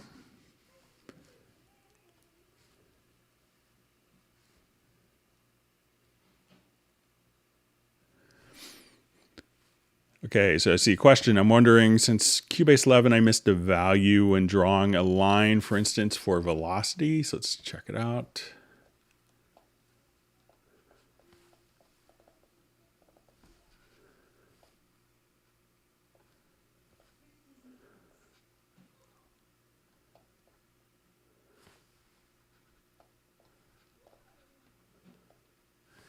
So it looks like the velocity is still the value we just see directly here.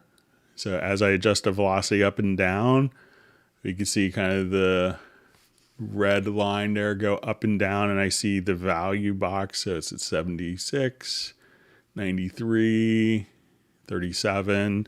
So it looks like that's still kind of working as expected here.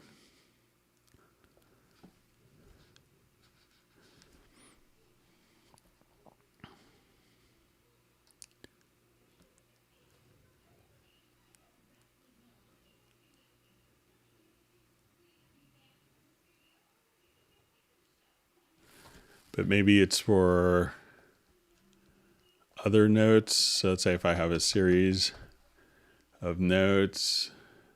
So it looks like, I mean, as we enter in velocity values, let me know if I'm doing something differently than how you would do it. But it looks like those velocity values are kind of there as expected.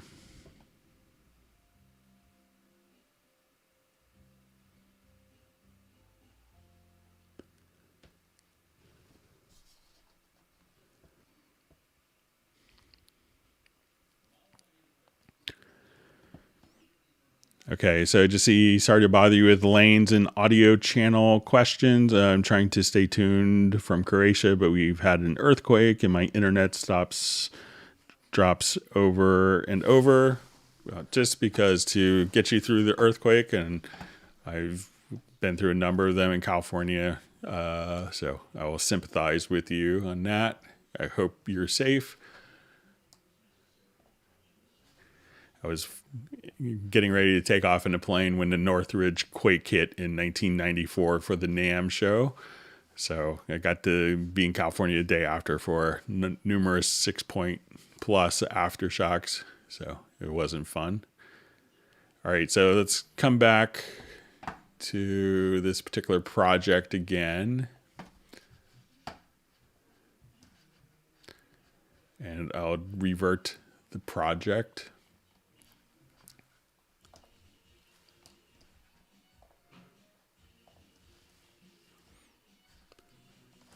All right.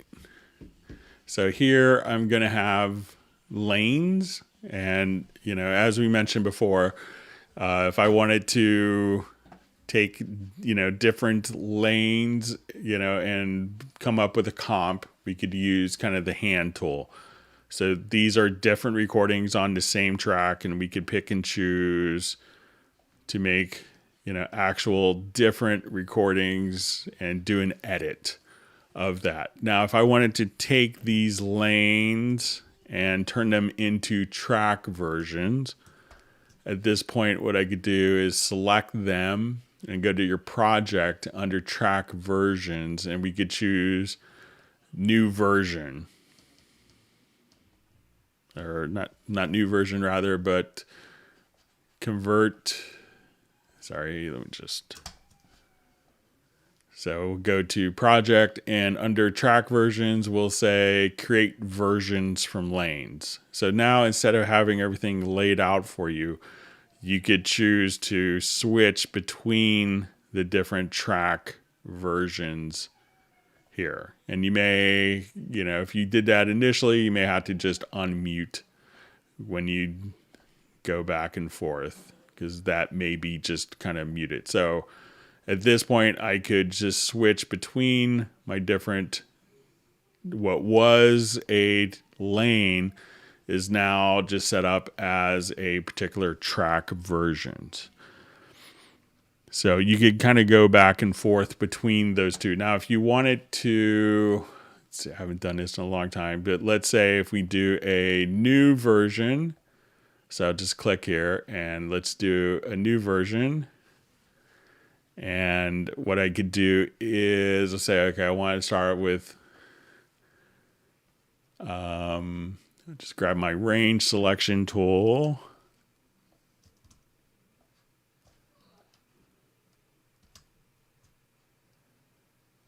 And I wanted to take this particular part from take 4, let's say. So I could copy, just a normal copy. Let's go to my new version here, and then just and here you may want to just do a paste time. So, and now I could say, okay, I wanted to go to this take for this. So I'll copy, and this way we could do kind of a comp version of track versions. So, and at this point, we'll just say, again, range to paste time. So, and that way you could kind of take different track versions and make a composite within a new empty track version, or just kind of do it with lanes. So good luck with coping with the earthquake. I hope it's not too, hope you don't have any damage to your property, and you and your family are well.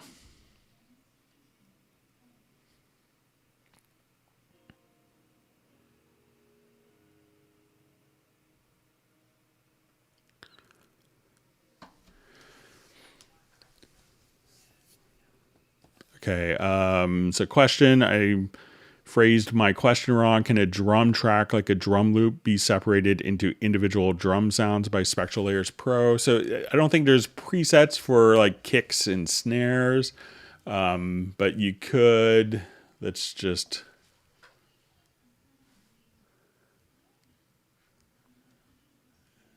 let me just find a quick beat here.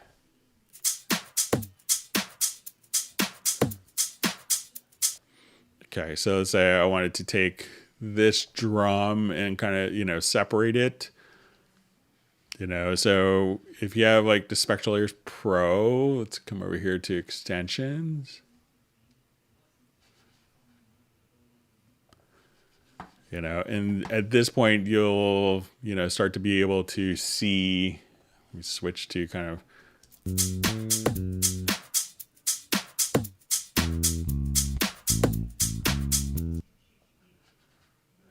all right, I'll just solo this.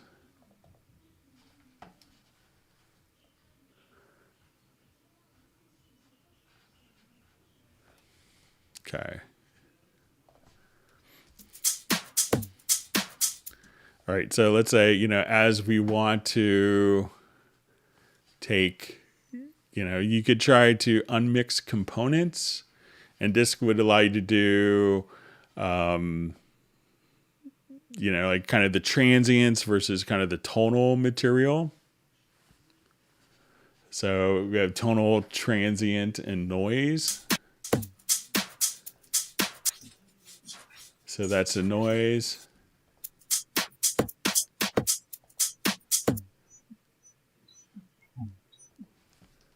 All right, but let's say if I just, and after a while you could kind of figure out, so let's say if we're in kind of our composite view, then you could start to say, okay, we want to be able to select, this particular frequency range.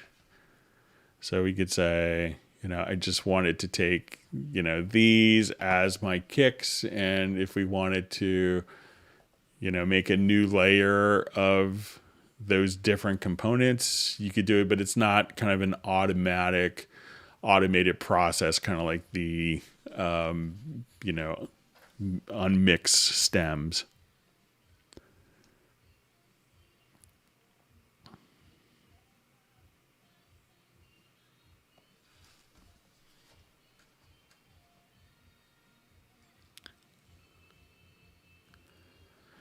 Okay, comment would be great if instrument tracks, for instance, from the Groove Agent could be directly recorded to audio tracks without manually routing them through group tracks. So you could, route them through group tracks, but, since if you have just a virtual instrument track that's already in there, and let's say it's going to multiple outs. So let's say if we start with, I'll just do a new, I think I have a project. We could do this quickly.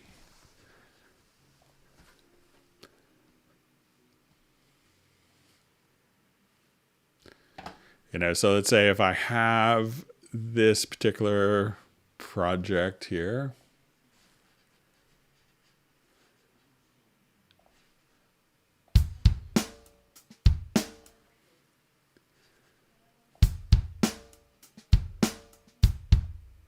All right, so, and let's say if I have my kick and snare going to, so I'm playing this pattern and I go to my mixer. So let's say I want, my snare to go out of its own independent output. And let's say my hi-hat.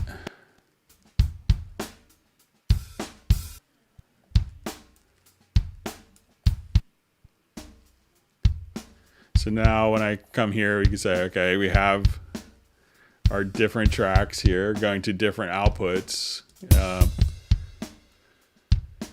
So at this point, if I, just doing the render in place, so if I wanted to, you could just hit render in place and have the audio file done quicker. But you could also just say, okay, I want to go to my render settings. I want to include my effects to channel settings. So say I'll do that. And now all of my different, my kick and snare will all be kind of separated. So as I want to just play,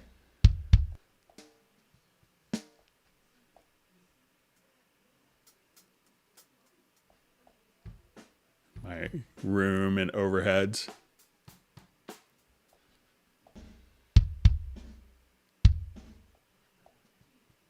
So you could just have everything kind of separated by that just by doing a quick render and play. So while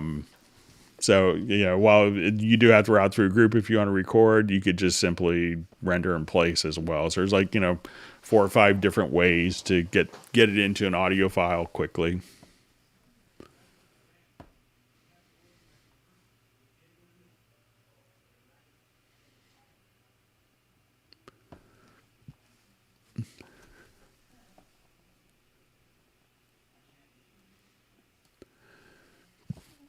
Hi, Greg. What are the challenges with opening up projects created in older Cubase versions? Is there a general method to archive, or should I keep the older versions installed on my machines? The biggest problem was, and I think, when we went from 8.5 to 9, I think is when we dropped 32-bit plugins. The actual program itself, if you go to download Cubase 11, the program itself is like 500 megs.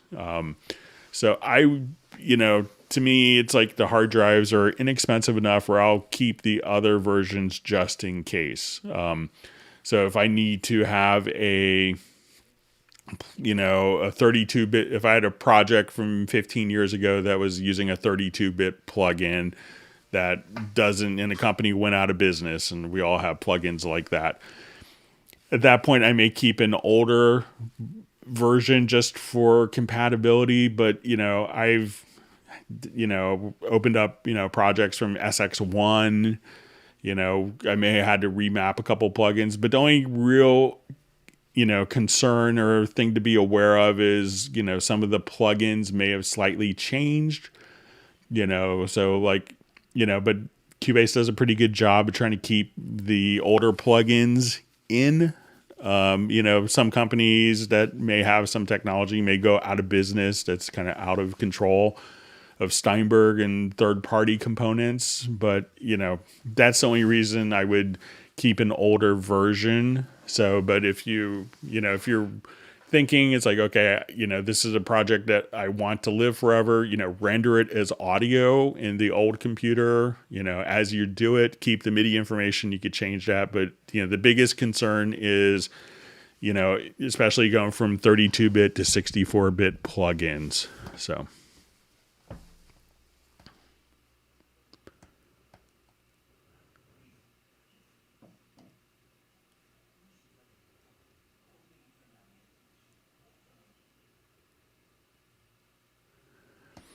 Okay, so we have a question on my track version question. Sorry for tuning in late. I didn't want to rename a track version. I wanted to change a certain track version's ID.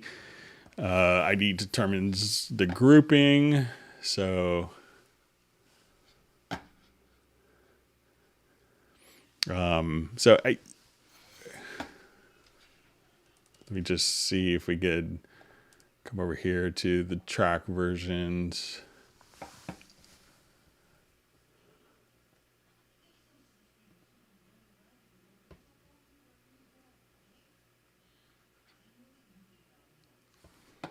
Okay, I'll just do a quick experiment here.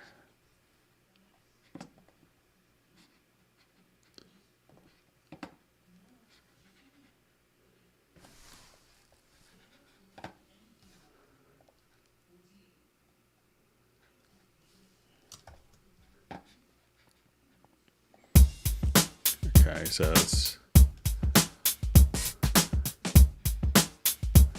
all right, and I will just do new track versions for all of these.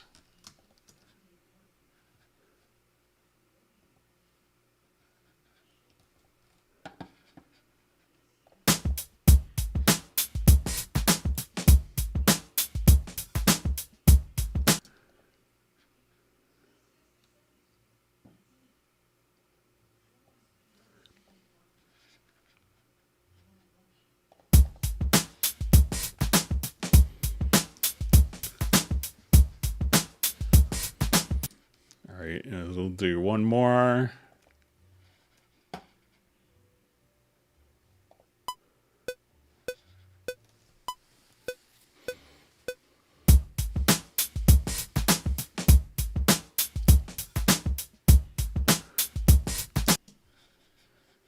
Okay, so let me just see if there's...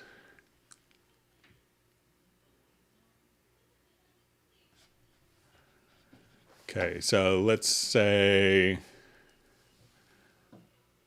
I wanted to now take these and switch them to version 2. All right, and now we'll select this. Let's go to project to track versions. And then we could assign a common version ID.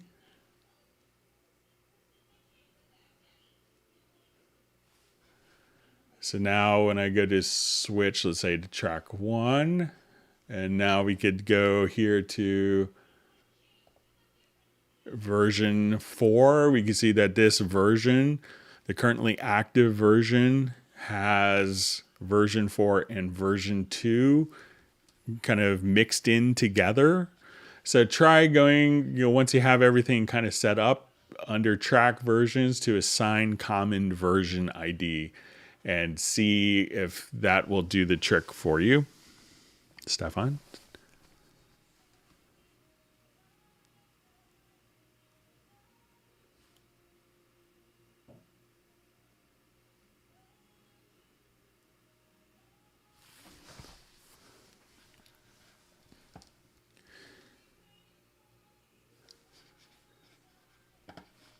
Okay, so we have what from Tanmay. Good to see you on a Hangout. What does the option block events in render in place settings do?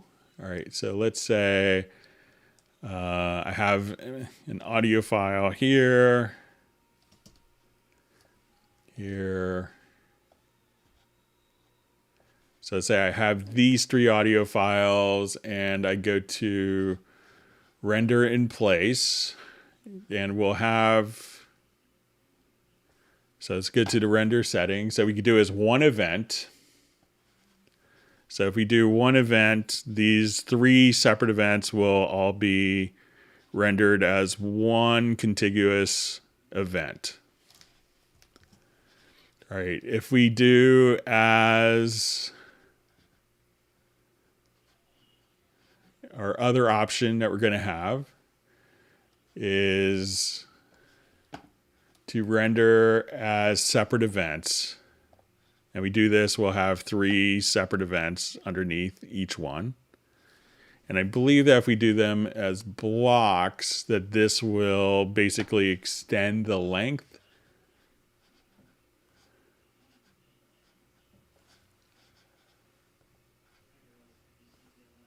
until the next one begins.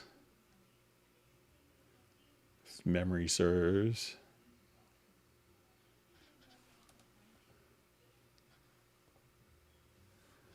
So I could do some reading up on that. I'm just having a little brain cramp. I thought maybe it would extend it until the next one began, and that's what blocks would do. Hang on just 1 second real quick.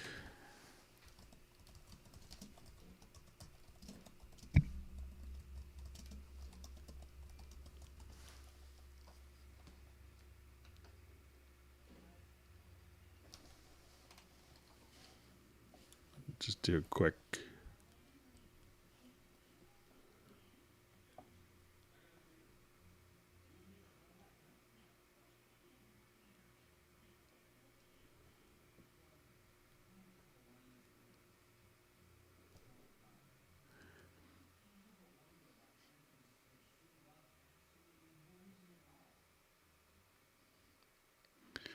So just as they're both kind of independent audio files, but I'll see if I could play around with it some more, Tanmay. And if you want to send me an email or a message on Facebook.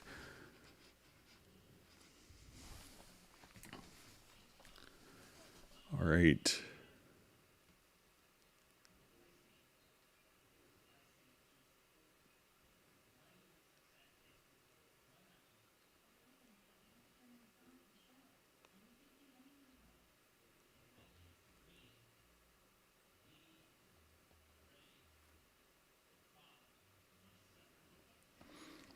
Okay, so I just see from Gantt, what was the function that allowed you to isolate stems? Trying to find it, and I forgot. So under, if you go to in spectral layers, what that's going to allow you to do. So if you go, there's a spectral layers pro.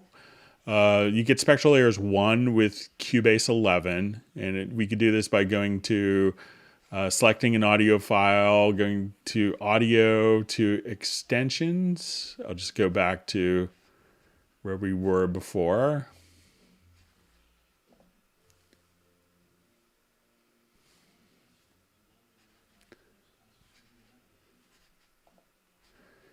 So, and let's say if you have, so Cubase 11 comes with spectral layers 1, which would allow you to unmix the vocal.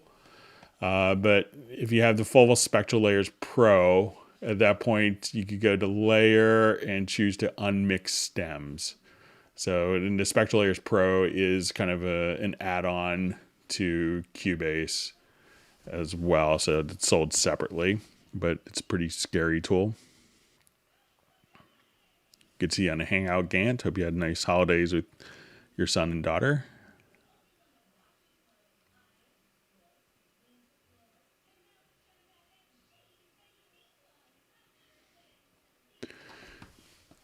Okay, from Black Fractal. Hi, first question here.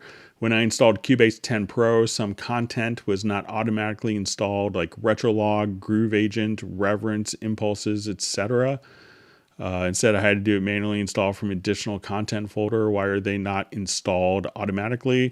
So there are different versions of the download. So you'll probably see like a Cubase 10 full installer versus a Cubase 10 update installer. And the update installer, if you're updating from like version 9 or the previous version, probably had all of those different content. So it didn't need to re-download it. And so instead of re-downloading all the sounds that you already had. So a lot of people, when they run into that situation, make sure that you get the full content installer as opposed to just the update. So a lot of people say, oh, the full one is really big. It's going to take forever.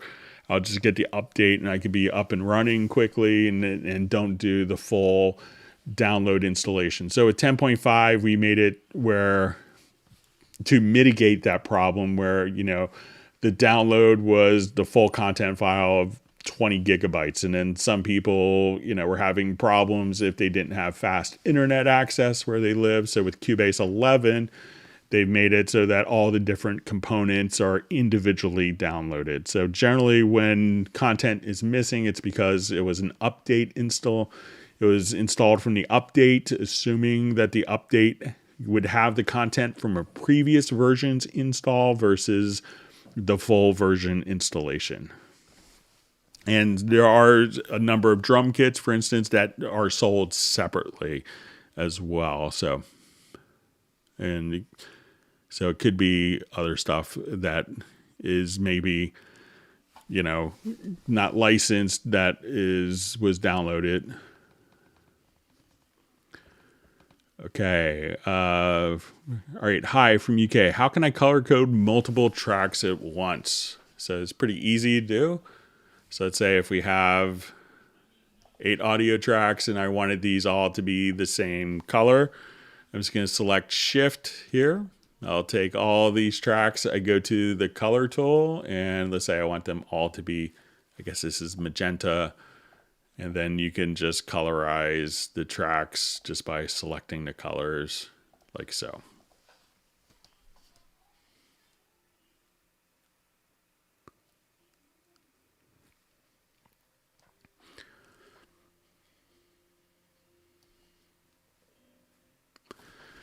Okay, hey Greg, I'm on Mac. Whenever I open frequency 2 in Cubase Pro 11, Cubase will crash every time. Apart from this issue, Cubase works fine on my system.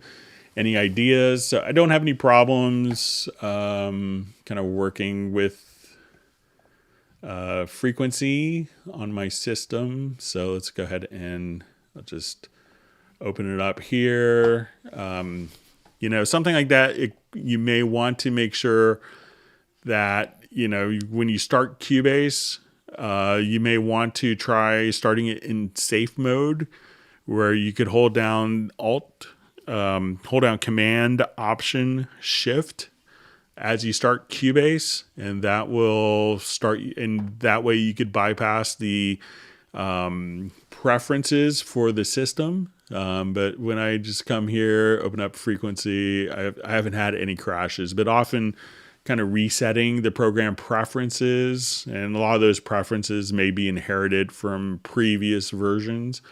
But try doing that, and I bet that will kind of take care of your frequency issue for you. Okay, how can I create a key command or a macro for halftime MIDI and audio parts? Thanks.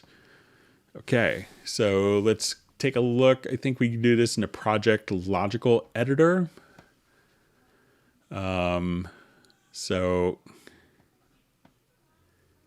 if you wanted to take the tempo track, so let's say I'll start off here, this project. Thanks for all the great questions. If you've learned something new, make sure that you hit the like button and that you subscribe to the channel. Okay, I'm just going to revert this.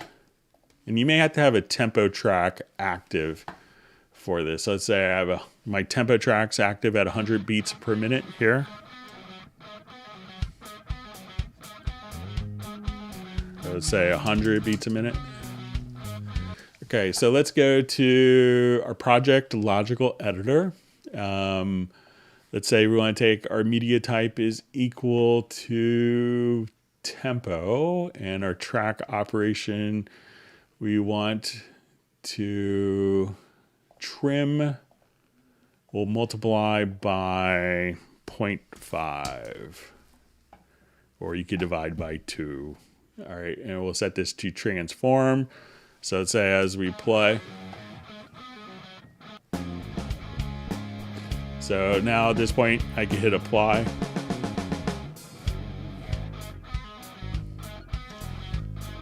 All right.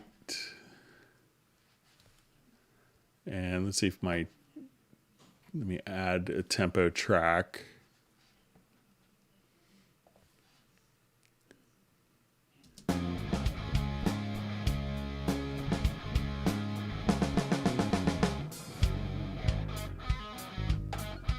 See if I have it selected.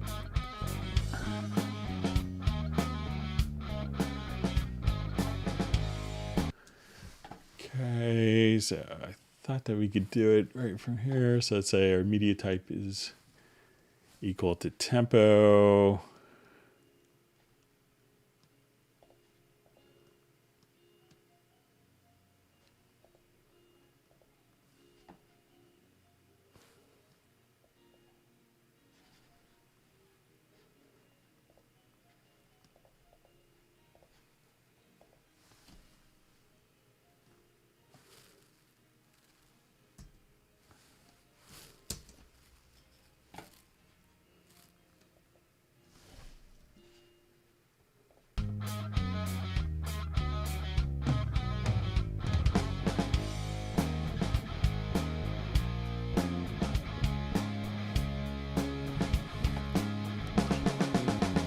I thought that would do it. Like I think I've done it before in the past. Let's just see if it's.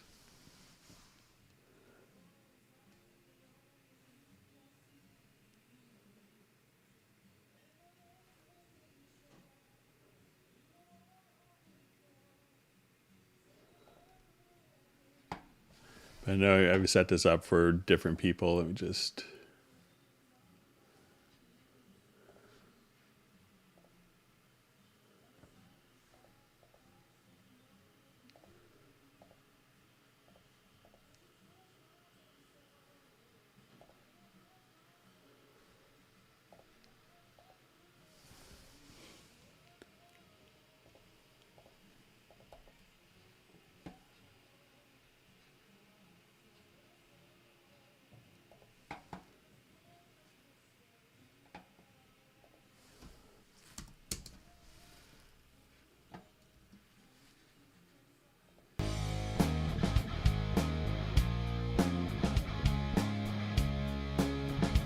So I know I've done this before using kind of the Project Logical Editor, but you could also have different track versions. So if you wanted to just come here and say, okay, my tempo is set to 50 beats a minute. And you could just go between, so it's a new version, it's 200.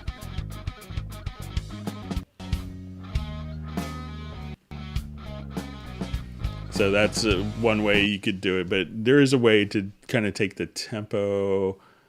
Let's see if I have different tempo events, if that makes a difference with the Project Logical Editor.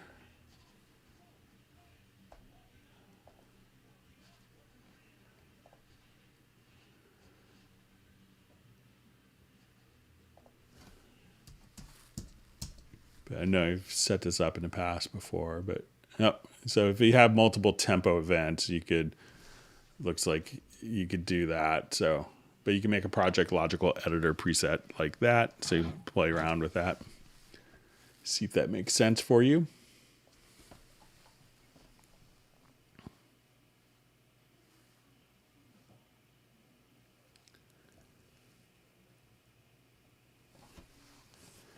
All right. You could see that Gareth liked the bass track I did for him. So I'm looking forward to getting the fretless done. I think it's for Michael's tune to Voodoo Moon. So.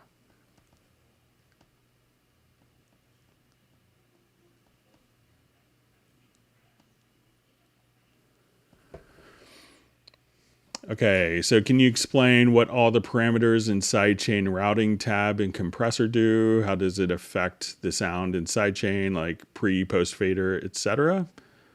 Okay.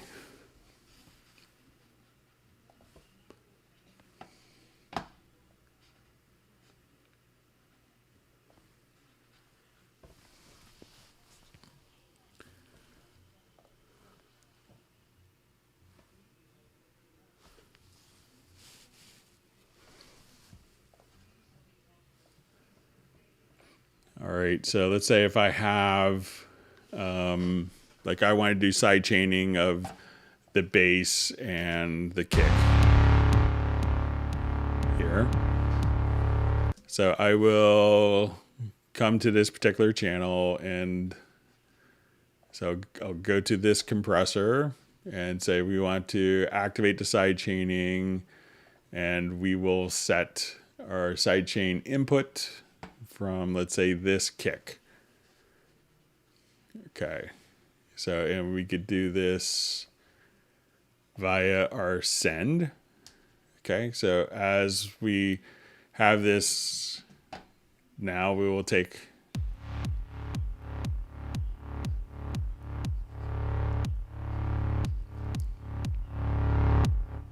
okay, so now let's say if I wanted to set that send, so what that does in essence is take a particular send and send that signal to the sidechain input. So we'll come here to, we'll see our synth, our sidechain compressor input here. So, and we could have this set to pre or post fader. So if we wanted, so right now it's in post fader. So as we adjust the fader of the channel,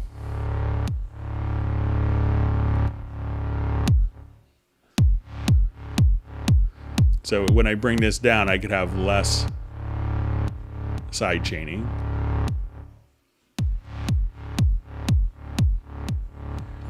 But if that send is set to, let's say, pre-fader,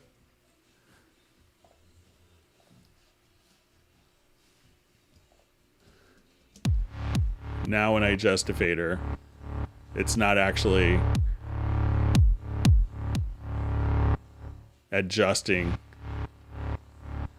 the side chain. So some people may want a sound to be side chained, but for it to not actually have the sound of the sidechain trigger. And the pre-fader, you could adjust that so that you don't really hear the source.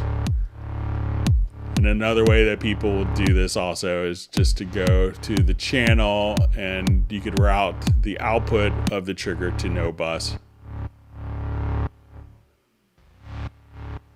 And still doing the side chaining, but we don't hear it.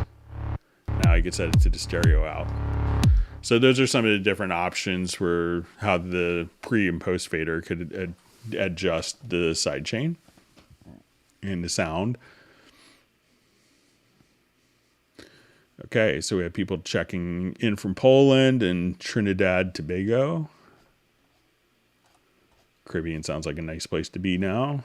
All right, my chat field jumped on me, so bear with me while I get back.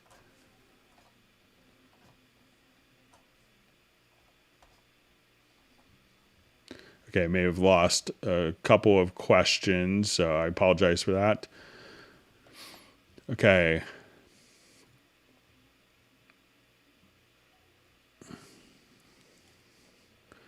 Okay, so hi Greg, is there a way to change the default trim tool to edit the start instead of the end without using Alt?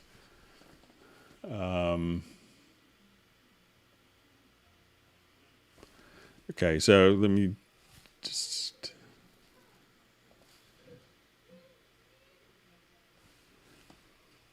Okay, so I guess the default trim tool to edit the start instead of the end without using Alt. So let me just see.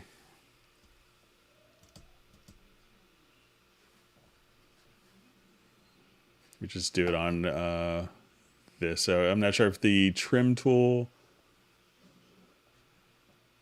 if this is what you mean by the trim tool.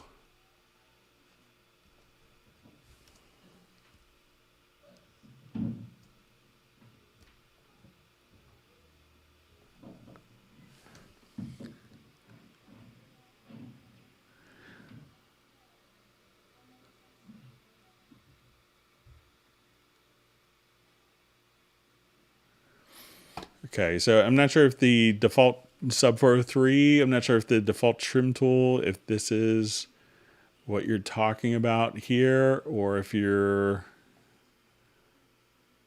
using the split tool. So maybe sub 403, if you could just let me know if it's on the project window, if it's a trim tool in the editor. I think it may be, this may be in the editor, maybe the MIDI editor. Let me just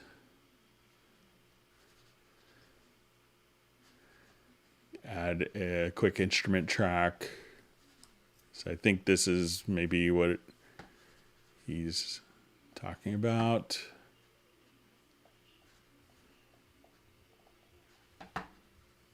So if we have a number of notes here and use the trim tool here without holding down the Alt just to do that. So when you hold down the Alt, it does that. If you want to trim the edges, the ends, you could do that. But let's see if there's a way. I'll look one place.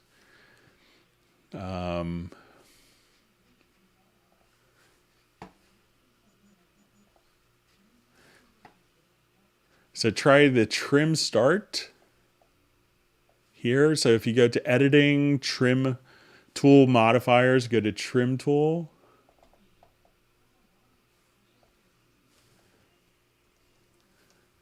And then I think if you change that, you could change these. So let's say assign. So I'm going to click here, assign, let's say none. And now when I just use a trim tool, all right.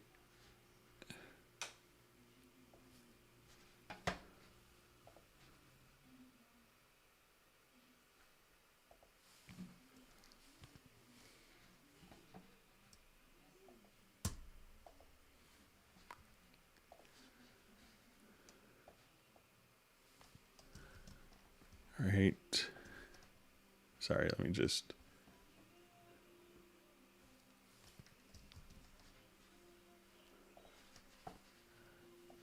All right, so I think he wants the, like for these 3 notes.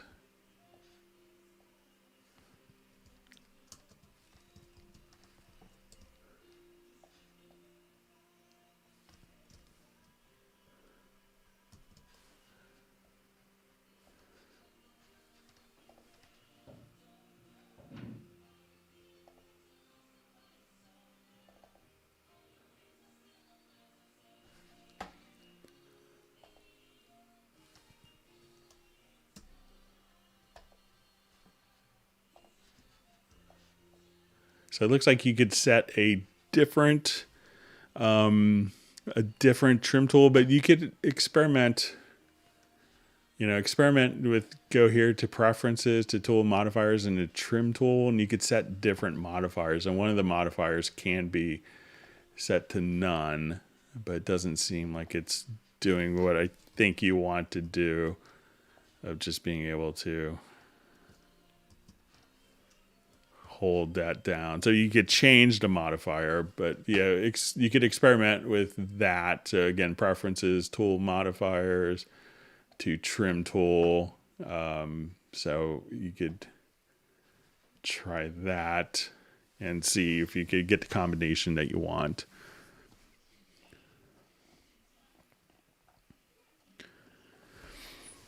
Okay, so question. I use Cubase to play tracks in live situations. As a programmer, when I press the spacebar to play, it does have the latency like 0.5 seconds slower. Is there any way to press play without any lag? So, the reason, and kind of as we discussed a bit before, the latency is going to be determined by how many plugins that you have in the system. So, you could, come over here and let's say if you're in the large mix console, we could go to the mix console here. And if you wanted to determine exactly what plugins are causing lag in your system, you could just come right over here to channel latency monitor. So let's say if I have my inserts here, at this point, let's say I put in a couple of multi-band compressors.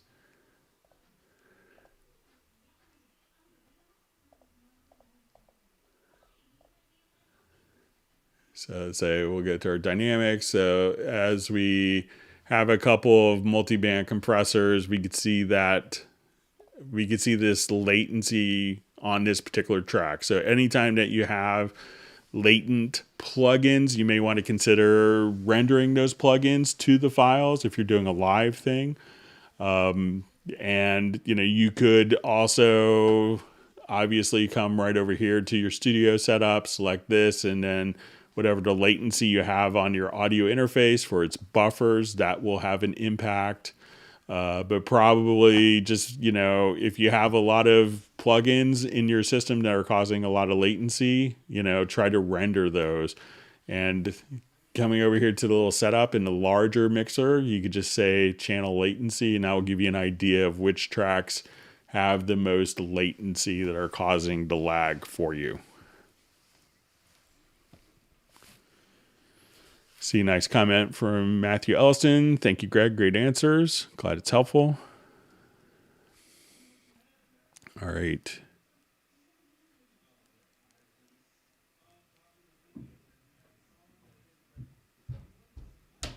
Sorry, may have lost a couple questions in the middle.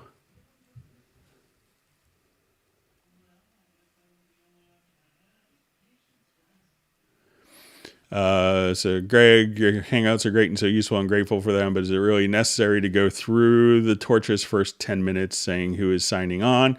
So there's lots of people that are signing on throughout the whole world. So often if we started, a bunch of people would miss questions. So, but if a bunch of people say, hey, you could skip the sign on section, I'd be happy to kind of change that. So if other people feel I should kind of skip that, some people like the sense of community it creates as well, of knowing who's on the Hangout and personalizing it. But, but we could maybe get it down a couple minutes if you want. So But let me know in the comments if everyone wants that to be pared down, we could do that. But I figure within 4 hours, we get a lot of questions in.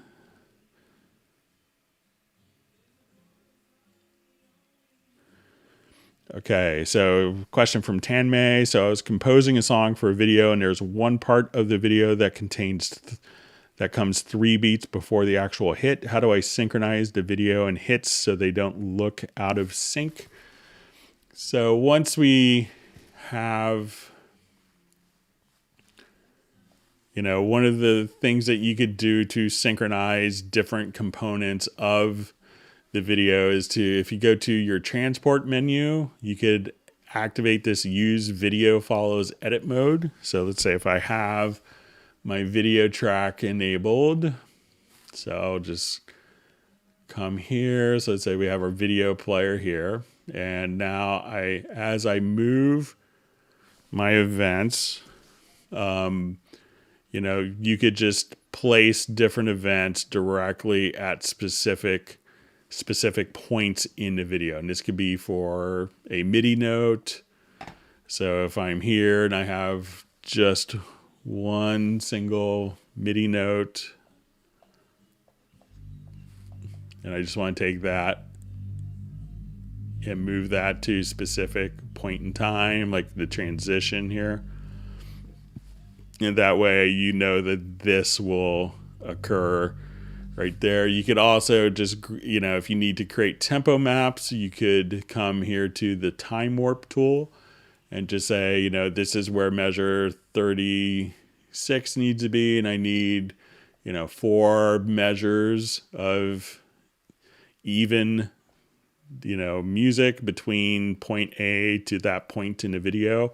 And this will automatically calculate, you can say from here to here, I need measure 40 to end right here. At that point, you could just adjust the tempo to fit the video as well.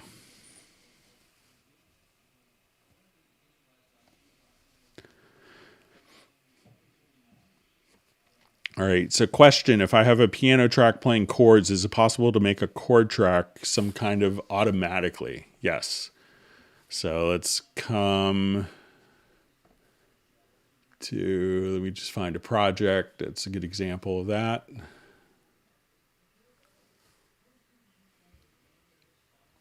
So if I have my piano part here, and we could look at it in our score editor if you wanted to as well.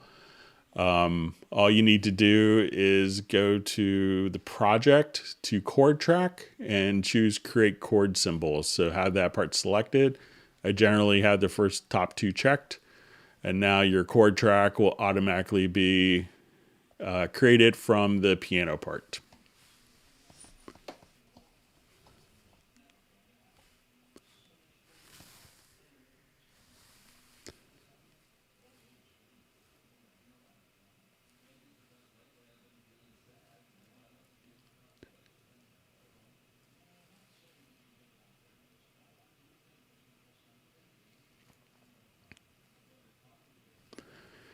All right. Hi, Greg. I upgraded to 11 and I'm hoping to delete a thud on a guitar track using Spectral layers. Could you run through that process to do so?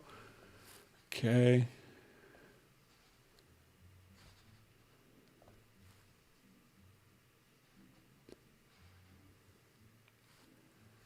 I'll just revert this quickly. I think I have kind of an annoying kind of thud. So let's say this would be kind of very similar, and this is just a voiceover of me talking with no windscreen. You may blow into the microphone accidentally. So as we listen to this, I'll just make this a little louder so you can hear it better.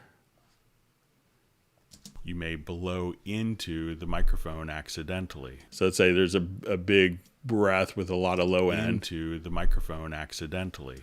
So really all you'd need to do is we'll select that. Let's go to our extensions, to our spectral layers. I usually like to kind of do the composite view. And as we kind of because the contrast could be a little easier to see. So let's come in here. I'm just going to kind of zoom in. All right, so as we can see, this could be like the thud or my breath. You may blow into the microphone accidentally. So at this point, what I want to do is just say, I like to, depending on the shape of it, like I found it like on this one, the elliptical selection worked really well. So I'm going to select that particular phrase. So where I see that thud right there. And then I'm just going to hit delete or backspace a couple times. And now let's listen to it. And I'm going to blow into the microphone accidentally. So, and again, if we redo it, you may blow into the microphone accidentally. And you may have to have speakers or headphones on to really hear this. So I'll just delete that particular frequency range. You may blow into the microphone accidentally. And you can't tell. So like for doing little voiceovers and lip smacks and guitar thumps and stuff like that, it works super well.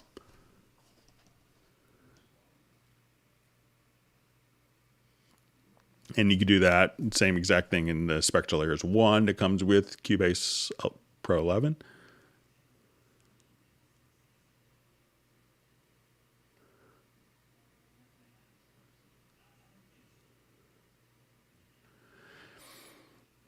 All right, can you please explain automation virgin territory?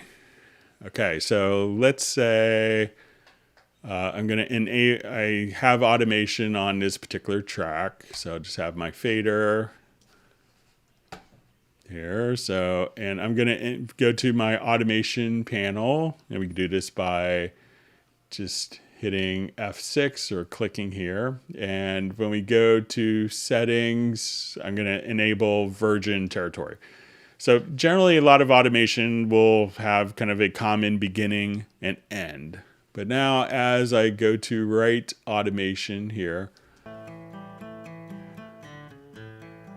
and I stop, there's not going to be automation kind of before or after that particular.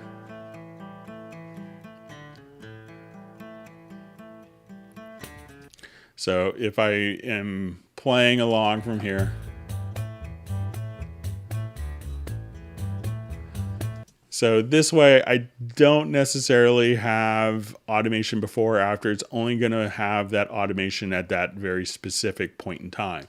And if you wanted to come over here and join those together, we could just, one of the functions you could do is fill gaps on the selected tracks, and that will kind of add those points. So some people, especially with different control surfaces, may want to just do a quick touch up, but they don't want the value for it to be a value that's recognized by the control surface for editing purposes. So that's why there's kind of virgin territory, to only write automation and not have it contingent upon previously or automation that's written afterwards in the project in time.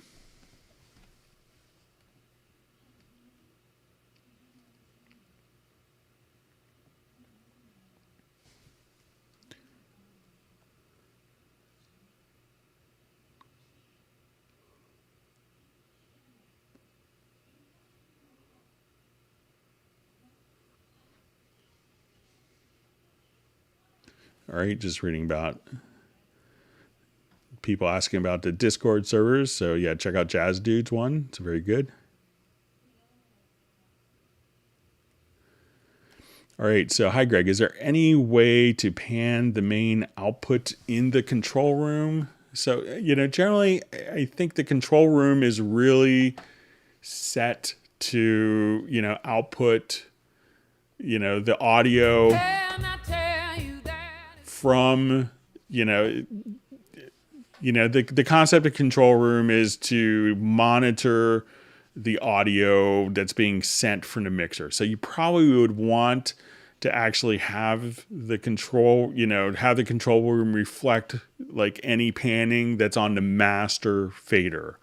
I can see where there may be exceptions to that, but generally is a good rule of thumb, because unless you're doing like maybe room correction or something like that, because effects that are applied in the control room when you render the file aren't going to be included. So, but an effect that's going to be here. But if you wanted to go to, we could just go to the inserts and, set up your panner. So, if at this point you wanted to just set up, like the panner on, so at this point you could choose to just pan in the control room itself just as a plugin. So, and depending upon your, configuration, so if you wanted to just,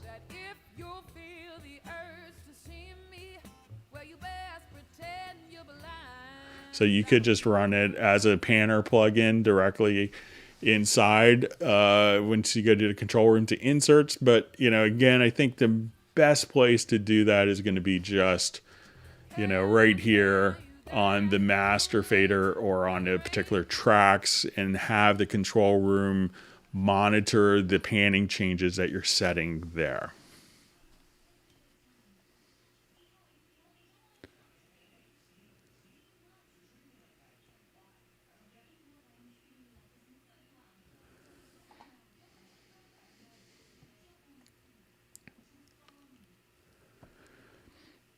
Okay, so question, is there a way to turn on extended logging when doing an import of an AAF? I receive a rather cryptic error. However, Google doesn't return where the import is failing. So I think if you go to preferences to general,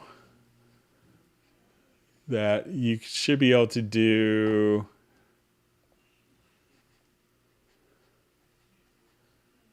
the enable usage logging. So let's say,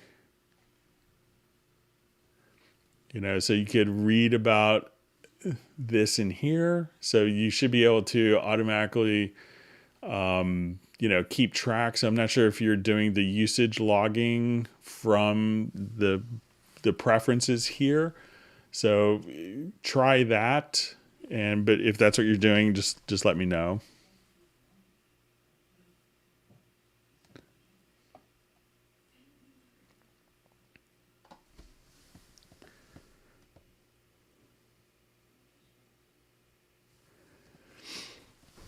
Okay, so I see a question. Hi, Greg. Do you agree with the minus 18 dB input across all tracks for working in the box, or is that just a myth? Being as Steinberg started the whole VST thing, you may have an answer. Many thanks, Justin. So, I try not to worry so much about, I obviously try not to get too hot in my mix. A lot of people started doing minus, certain gain structures based on analog gear. And then found that in some DAWs that they didn't translate well, meaning that some would have, depending on the era of their audio engine, they may have been fixed point versus floating point. So a lot of people may have come up with kind of tried and true rules for a fixed point system and assumed that's how all digital systems worked. So, and that makes sense. And a lot of people would try to be a little hotter on digital, because if it was a fixed point system and you had very quiet material that you weren't using all, early on, all 16 bits, it's like, oh, you're only using 12 of your 16 bits or 22 of your 24 bits or, 30 of your 32 bits.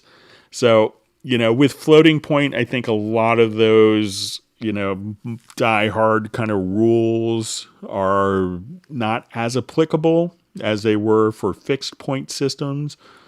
So, but the workflow is very embedded as in like muscle memory for people. So, so some of those kind of concepts keep getting propagated over and over again. So I try to keep stuff, under like around -6 dB. I try not to push things too hot, and, just simple, sound kind of gain structuring concepts. So, but it seems like -18 dB might be a little low, would be kind of what I would think. But a lot of times I just I don't worry about it and just kind of do what sounds good. And sometimes we're all there where it's like, oh, I screwed up and I had to bring everything down. And you could do that easily enough by scaling automation down. So.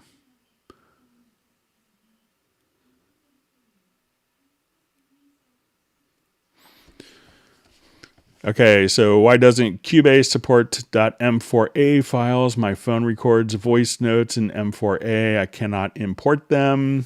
So most of the times, I know it's a commonly used format for phones, but a lot of people don't record, so sometimes, if you think about every possible compression permutation, it's easy enough to convert it to a wave, to an MP3 in any number of programs, so it's like, should we, it's like, Cubase does a number of file formats already. So, just because if you want to record, an idea, as a voice memo, you could, there's a number of utilities to convert it to MP3 or WAV.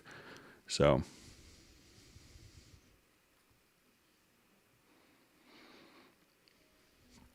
Okay, so I see question. Chord track doesn't seem to let me add major seventh chords. Is there any way to add them? So let's take a look.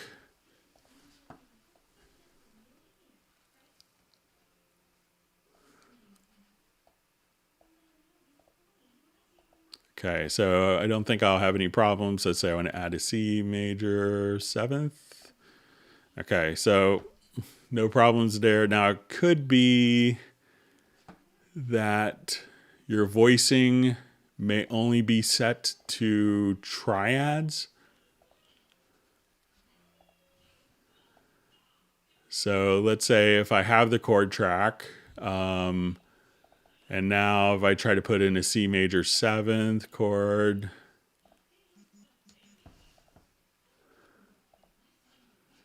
so, but check just to see if when you go to voicings,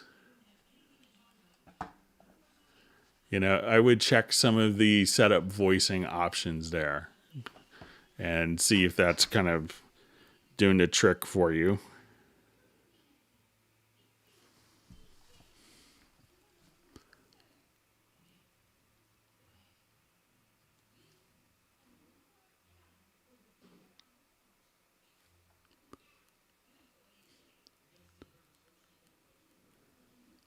Okay.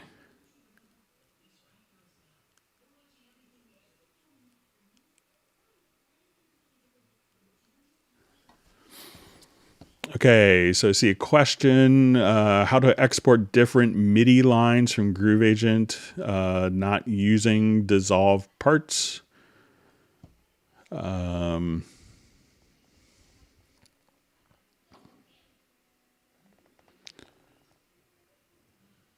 Okay, so, if you're not familiar with the concept of dissolve parts, I think that the dissolve parts may be the,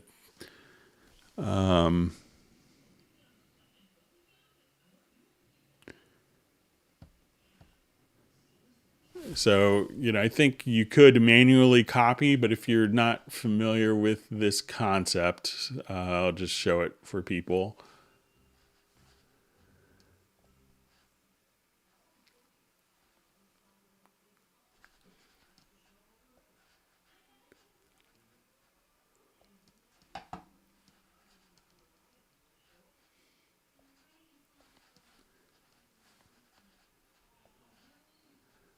just revert this quickly.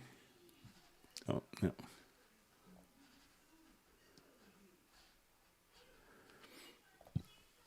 Okay, so let's say we have all of our MIDI drum parts here. So let's say we have our pattern, and I will...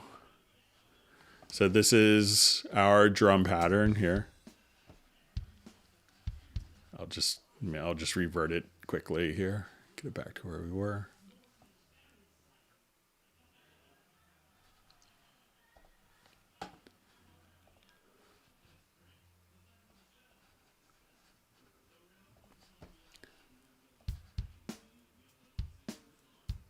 Okay, so let's say I have all these different events. So what the dissolve part function allows you to do is just to come and say I wanted to go to under MIDI, and we could choose the event, select the event, and then we'll see dissolve part. And this we could separate pitches, just kind of like that. And now when we look at it, the kick will be on its own lane, the snare, hi-hat, etc. So each of the different sounds, each MIDI note is now spread across multiple lanes. Now, if you don't want that to happen, you could do a logical editor preset where you could choose to extract type is equal to note, and let's say our context variable is the note is equal to highest pitch. And now what we could do is hit apply, and that will automatically take the highest pitch of that particular part, and you could run that multiple times, and now each of the pitches can automatically be split. So if you don't want to use the kind of automated process for it, just come over here, choose function, extract, type is equal to note in the filter target, and the context variable is equal to highest pitch or lowest pitch. And then that will take the existing MIDI notes and extract them into a separate track. So.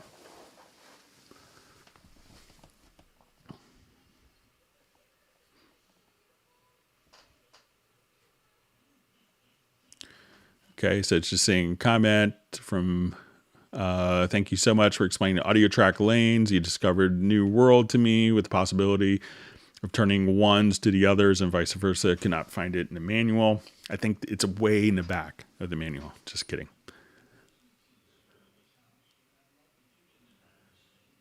Okay, so I see Gareth's just saying, just so I know that the kerosene track I played bass for him on will be finished this week. Yeah, if you do any other arrangement stuff, you need me to do anything else or completely different idea, just let me know, Gareth. Be happy to.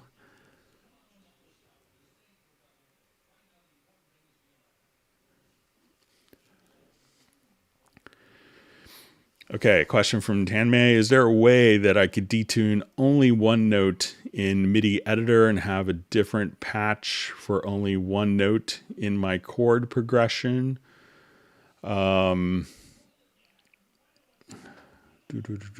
So if you wanted to, okay, so let's come over here.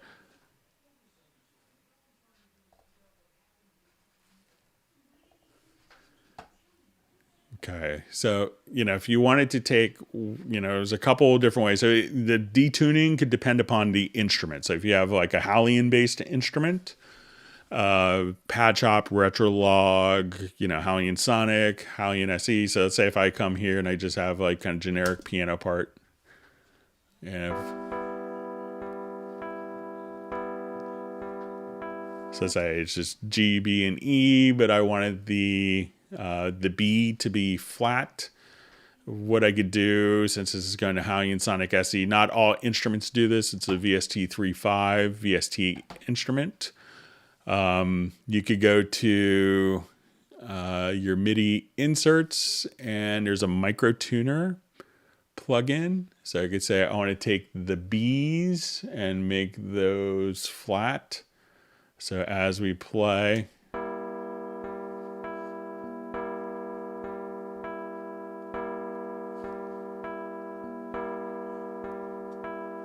so let's say, okay, I want it to be sharp.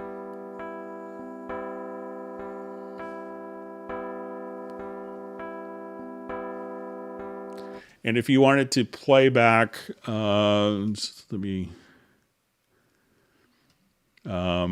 so you can have detune only one note in mitigator and have a different patch for only one note. So if we have this set to a MIDI channel any, so let's say if I come now to, let's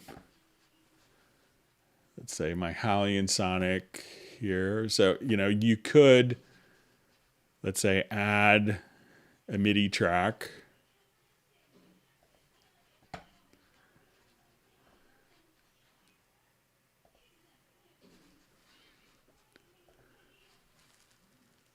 Okay, so let's say I want this to be a bass sound.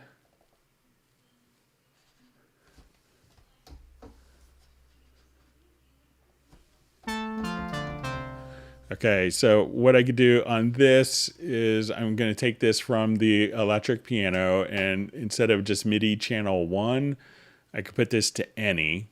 And now I could say, let's take this low note here, and I want to set this to, we'll have pitch. And let's say channel, I'll put this to channel 2.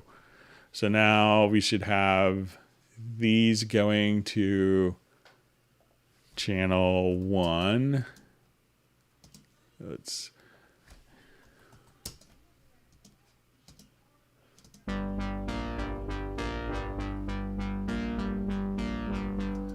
okay, and so let's make this. So that's how you could, you know, set it to MIDI channel any, and then the different notes could be different channels here. So let's say,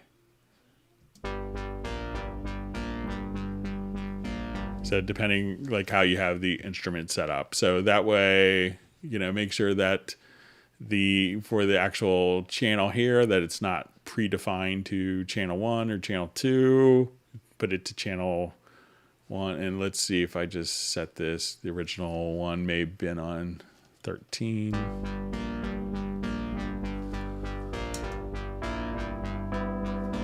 So you hear the bass is playing this. We could have the one note detuned, our B pitch sharp, and going to a different sound like our electric piano. So that's how you could do it.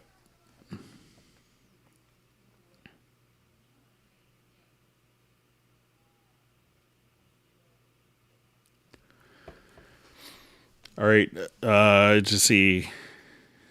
Hello, sorry for my English. I'm sure your English is much better than whatever my attempting to speak your language. I'll be the quintessentially ignorant American. All right, that only understands English and a little bit of Spanish. So is there any way to set up metronome and adjust grids automatically according to imported audio track? So if I come here, let's go to our tempo detect file. Thanks for all the great questions.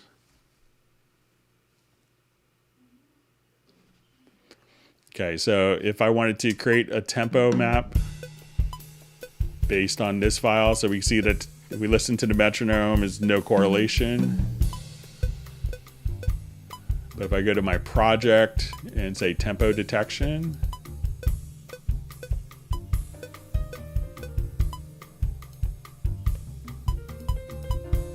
click on my offbeat correction, and now I have my tempo map.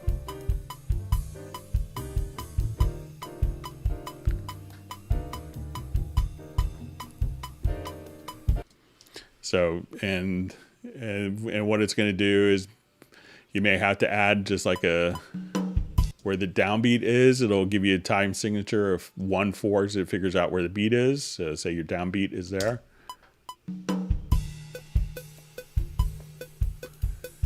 And then even if you wanted to come here, you could have different patterns.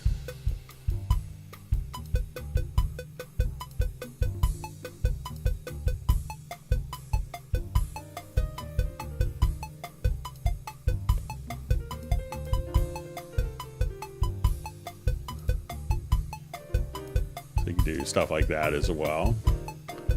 And that's how you could kind of make different grids based on an imported audio file.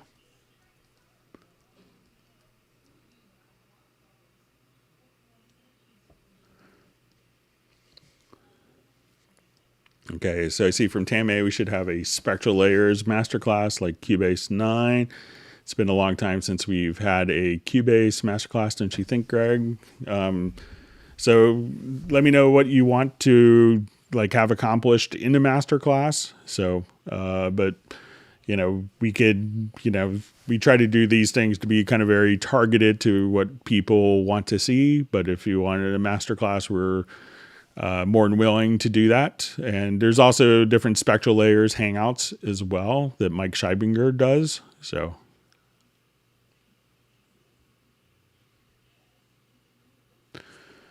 Okay, so I see question. Can you show me how to use the Reason Rack effects on another track, sample or VST if you have Reason Rack? So I don't have a copy of Reason Rack.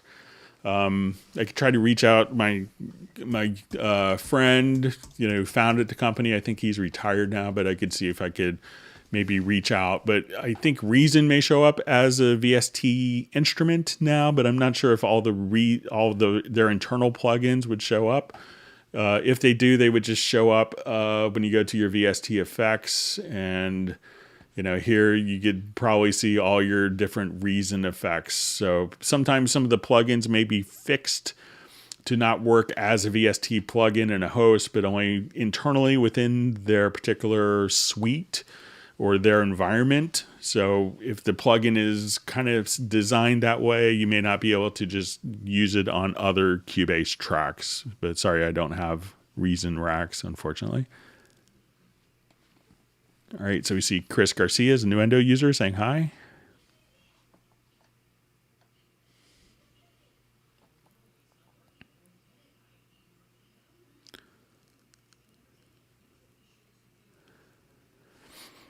All right.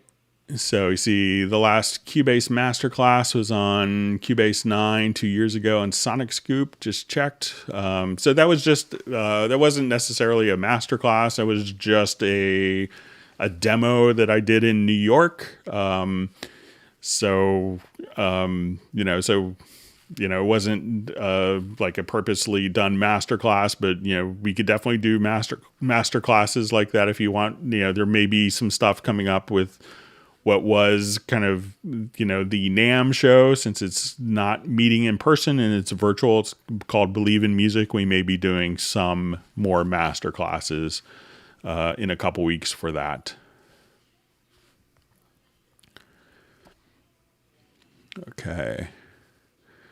Okay, so just see from Android user, wait, what version of Cubase is this? So I'm using Cubase 11. You may see that some of my projects may say Cubase version 8 or version 10, but even though the project was created in an earlier version, it is Cubase Pro 11. So don't worry about what you see in the project title bar.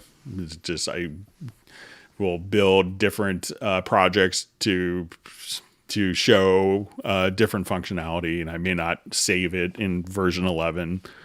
So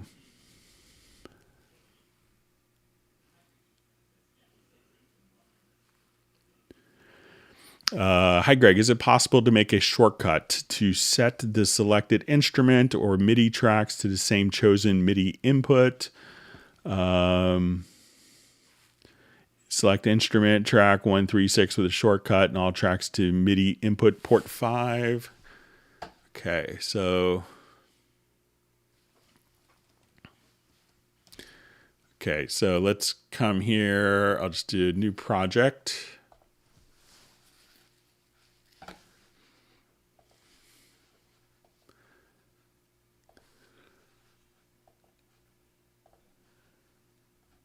All right, so say I have 8 instrument tracks here. And I want these all to go to the same input. So I think it might be... So I just held down Alt and Shift, and this could change it to all of them to not connected for my input, or to all MIDI inputs. So just selecting them instead of having to do it manually.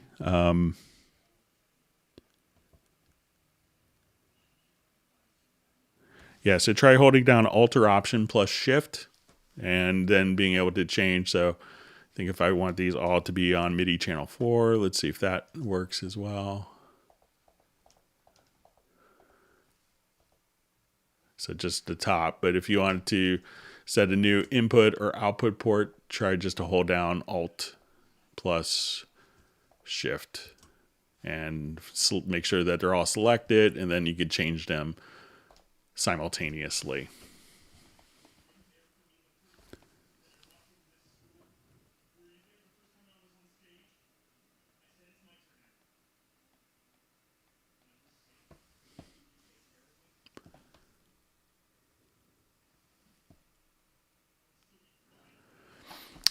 So hi Greg, when I set my loop points and I jump to a marker I've set, the loop turns off. Is this normal, or can I keep the loop active? Thanks. So it is normal behavior. So, but I think, let's take a look. There may be...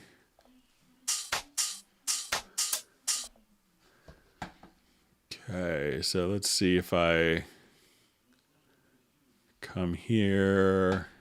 There may be a little...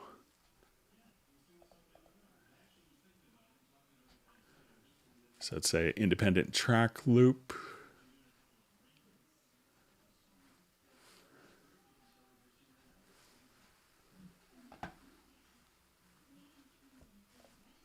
Okay, so let's say...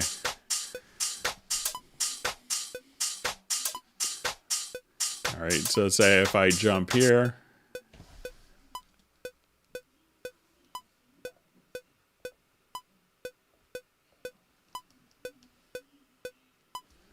All right, so let me just set this to...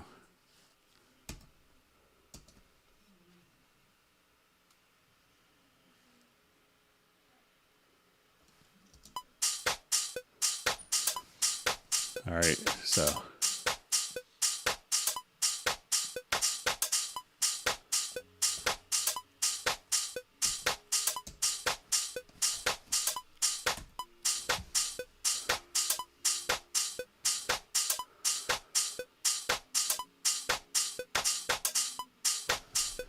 So you may want to, generally Cubase is always going to be, as a setup as a linear DAW. Some people you could experiment with the independent track loop. And let me just see if I set that for 3 bars here.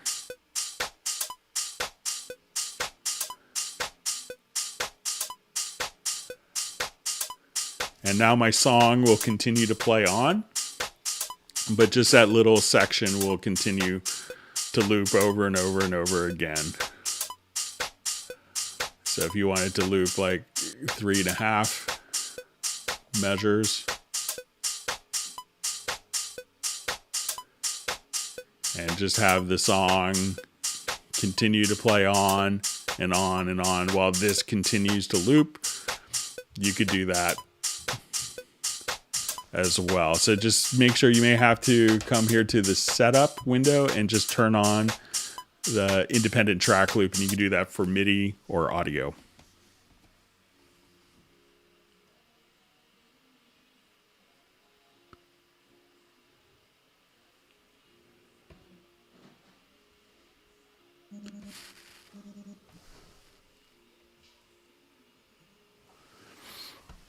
All right, so just see a question. Don't want to get off subject, but has Cubase integrated machine better yet? I've been off the grid for a while and it's been driving me crazy. So generally we don't like, you know, we have, we don't necessarily go and make everything integrate with every controller. And, generally controllers, if they have unique features, they should kind of, be in a workflow that's kind of amenable to other DAWs. So I'm not sure what Cubase would do to make it work better with Machine, and it probably should be Machine that's working better with DAWs. So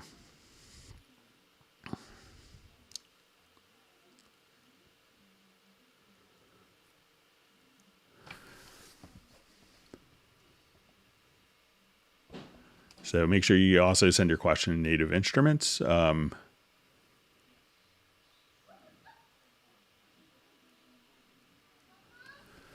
right, so just see, is there a shortcut to set the delimiter around a clip on a track instead of Control-Alt+click at the beginning and the end? So I'm not sure what you mean by delimiter around a clip.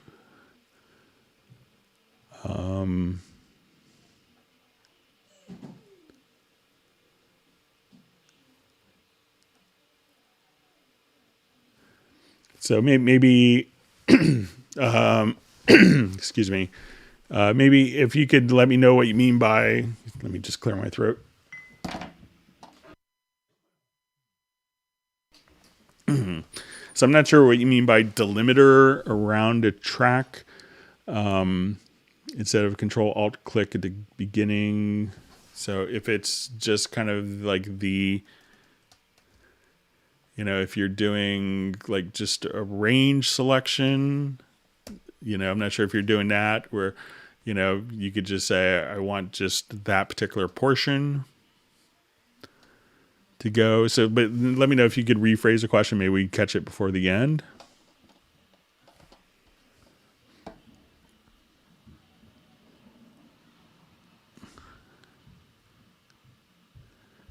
Okay, so see, Gareth may have another tune for me to play bass on. That'll be good fun.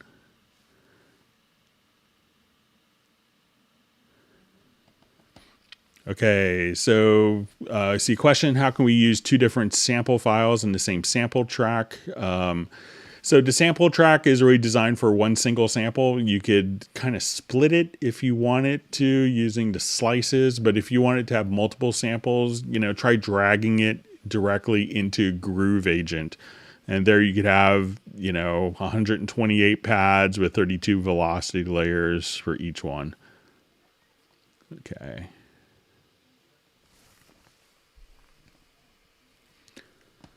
Okay, so we have Daniel checking in from London.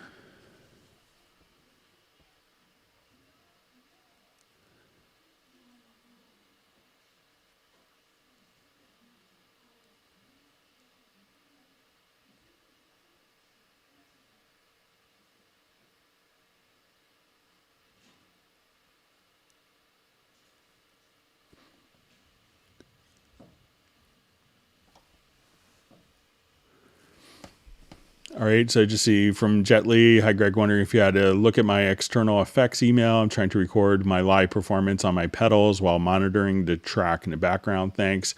I'll make sure to go through. I remember seeing it right before the holidays, so I'll go ahead and dig it up. I think, if memory serves, you sent the original one on December 1st from your email, but I'll see if I could dig it up for you. So.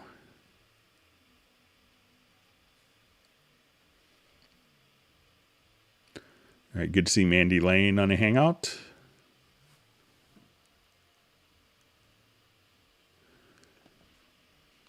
All right, and just see, why am I using Cubase 10.5 still? So it's probably the project was created in Cubase 10.5. So, but I'm running version 11.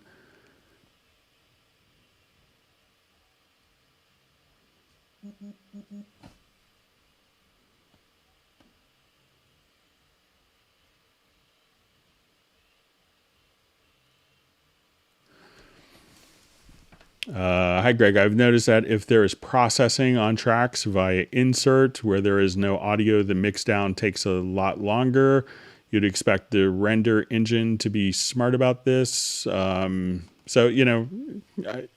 I will pass it along, but it still may have to do just to check to make sure there's no audio, because sometimes people may have one sample, in a 2-hour film that maybe just one sound. So it may just make sure. So, but what you could do is, if you don't have any audio, is try to just disable the particular tracks, and then you could hide the disabled tracks.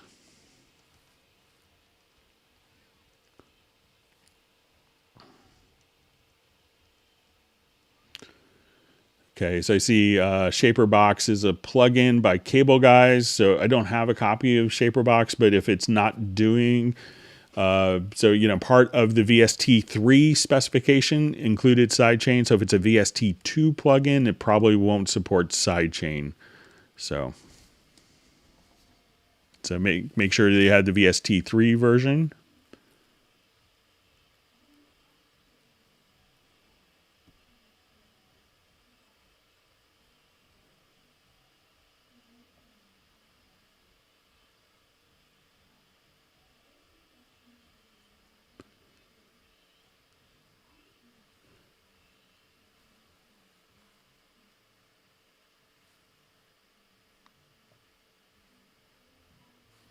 Okay.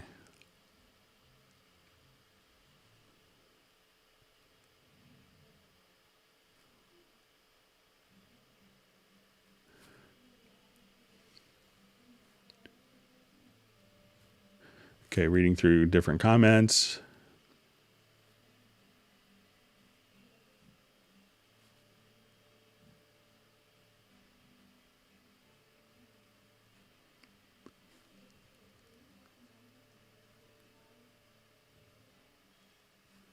All right, reading through discussions between Pablo and Gareth and Michael. All right.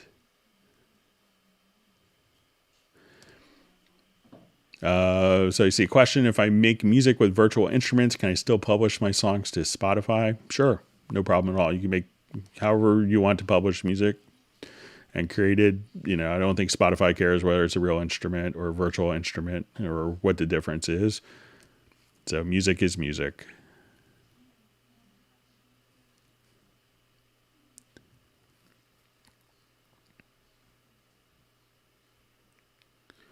Okay, so we see from AJ, been using Cubase 4 Pro for a long time, just upgraded to Cubase 11 Pro and Spectral Layer 7 Pro. Finding this Hangout is great. Thanks, Greg. Good. Enjoy your new versions. You'll have a lot of great new features to work with.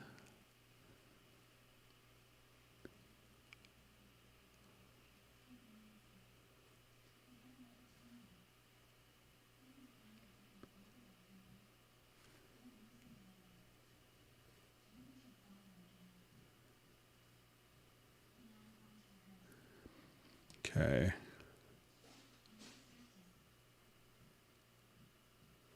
All right, going through.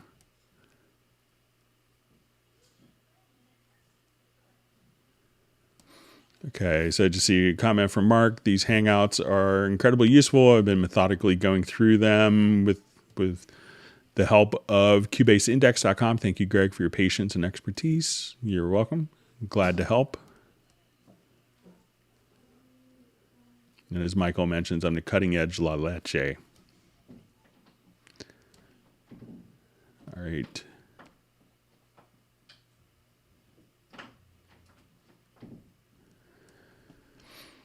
So I just see James had a question. Do you ever do a Hangout just using elements for us to for us that have been using elements for many years but can't afford the full version?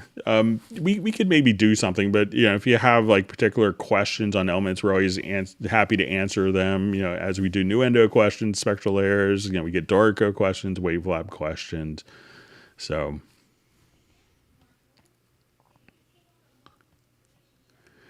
Much of what I see when I do watch, I can't do in Elements 10.5 anyways, so I just leave. I'm sorry you feel that way, but if you wanted to do something just on Elements. We did do like during the start of the pandemic, we did there was a stay home collection, so we did do kind of just one on Elements. But we're trying to teach everyone as much as we possibly can in all versions. So, but if you want one in Elements, feel free to send me an email to clubcubase@steinberg.de. If we get a couple people that want it, be happy to do it. So the Hangouts are really just, for the users to get the most out of their product. So.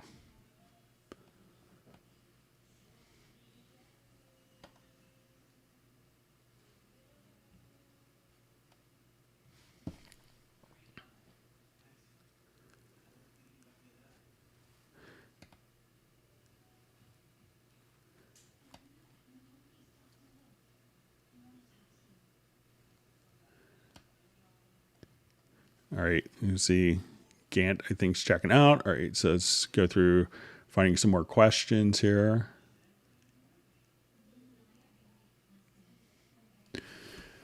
Are there any plans to have the Steinberg Download Assistant provide notifications when product updates are available for the licenses one owns?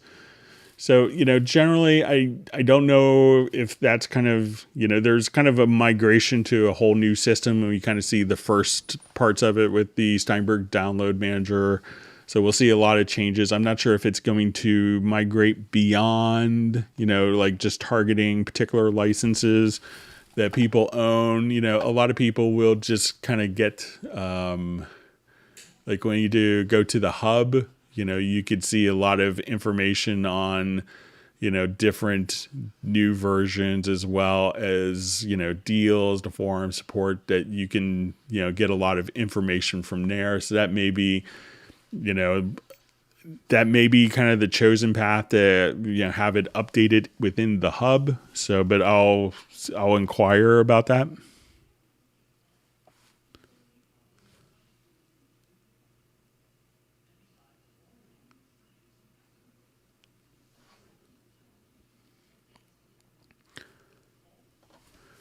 Okay, just see a comment of Greg, hoping we keep these Hangouts going through 2021. Any positive feedback from corporate?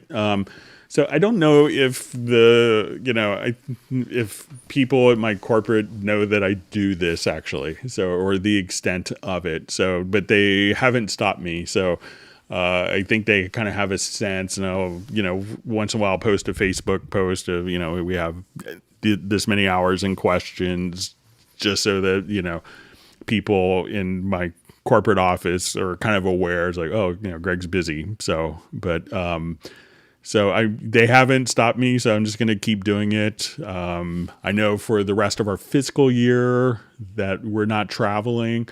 So, and that's through April 1st. So we don't have a travel budget. So I'll probably, I don't anticipate any changes, coming up to the Hangout, to the Hangout schedule, where we'll try to do as many as we can. So until they kind of take me away, but I think we're okay for a while.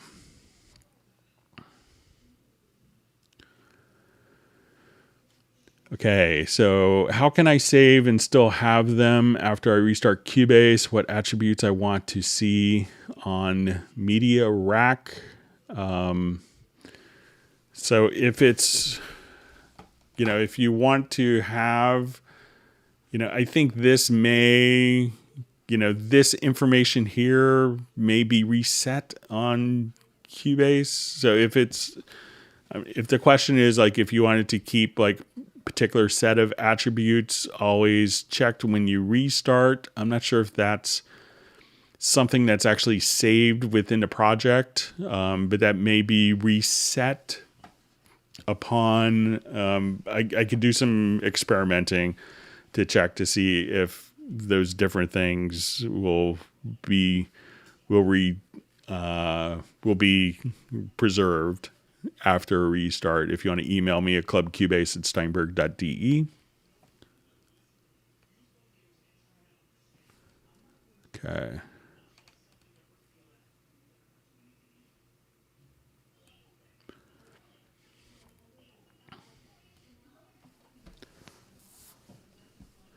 Okay, sorry, my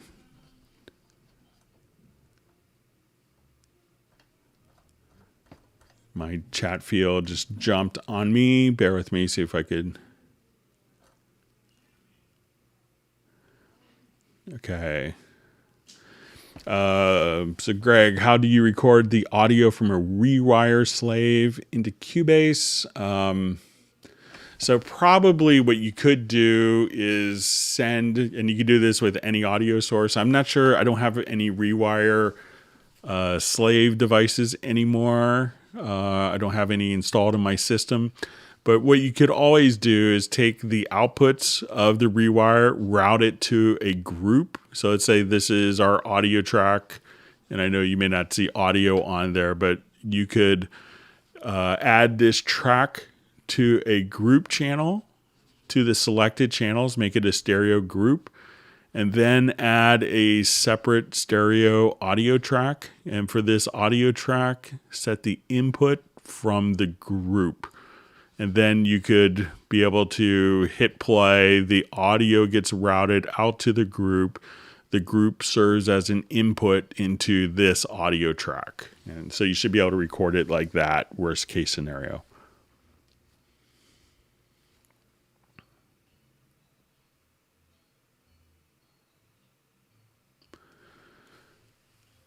Okay, so question, when you pass the cursor on the EQ will not show the band and the note unless you activate a band is a bug.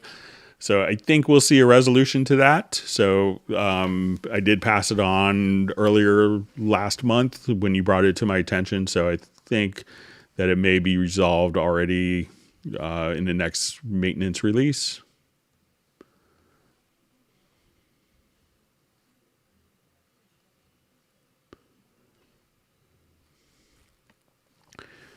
Okay, so question, I named my drum parts to the name of the song section, verse 1, chorus 1. Is it possible to convert that info to marker track without having to write in all the names and locations again?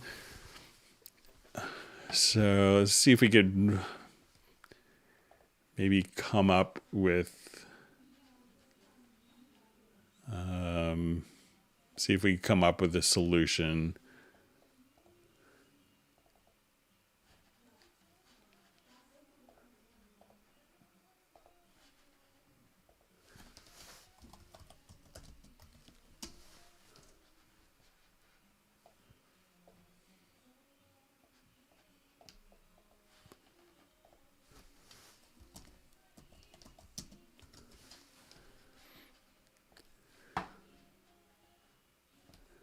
I don't think that there's a clever way. Let's see if we can do it with Project Logical Editor.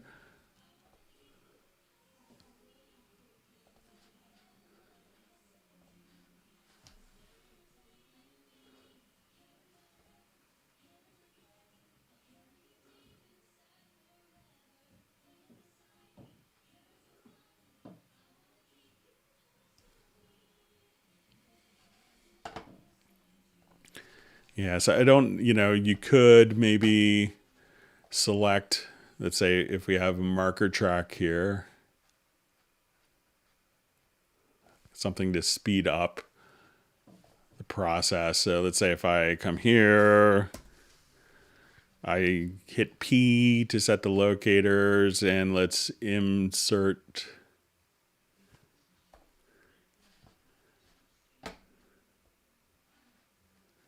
Let me just see if there's a key command.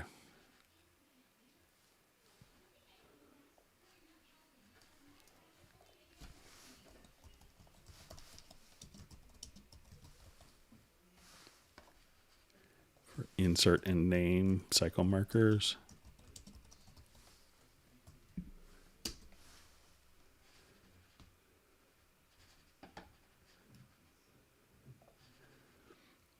Okay. So let's see if we could make this process a little less annoying. So let's get a key commands. Let's make a macro.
right, and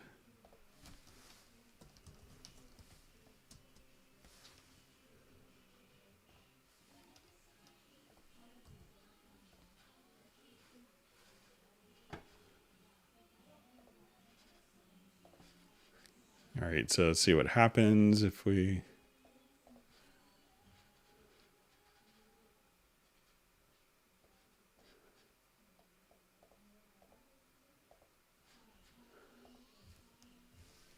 So I'm going to select that, and I'll...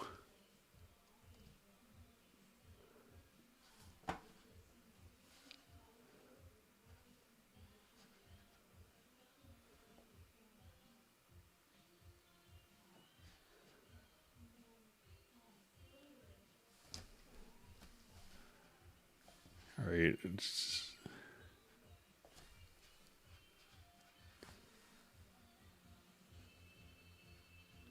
sorry, you may hear weird Disney music in the background my son's watching. All right, let me just...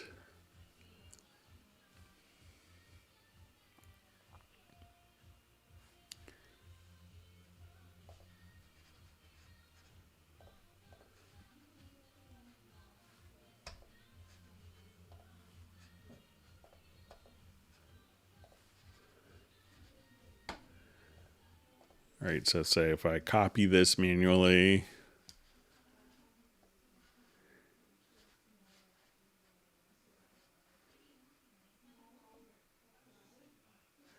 I could work on, you might be able to do a macro. I could play around with it some more, but we're basically, you know, you could set the locators and then do insert and name cycle markers. And that should, you know, open up the cycle marker, create that, and allow you to name it. But you might have to, you know, but once you have here, you could just paste, you know, so you could kind of do that without too much of a hassle, without having to type things over and over again.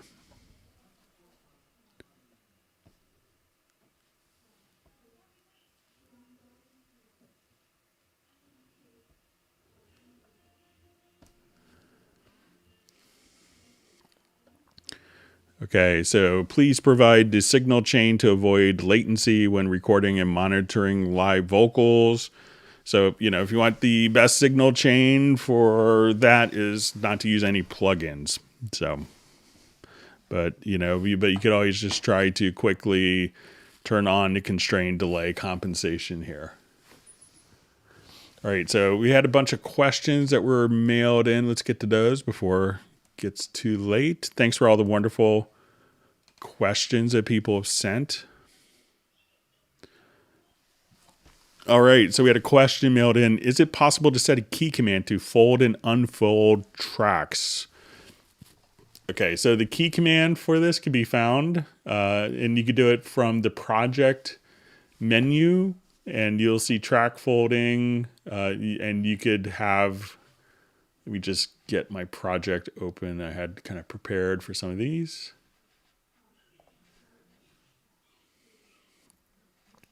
So if you had a number of different tracks, you could, at this point, go to your key commands, and under project,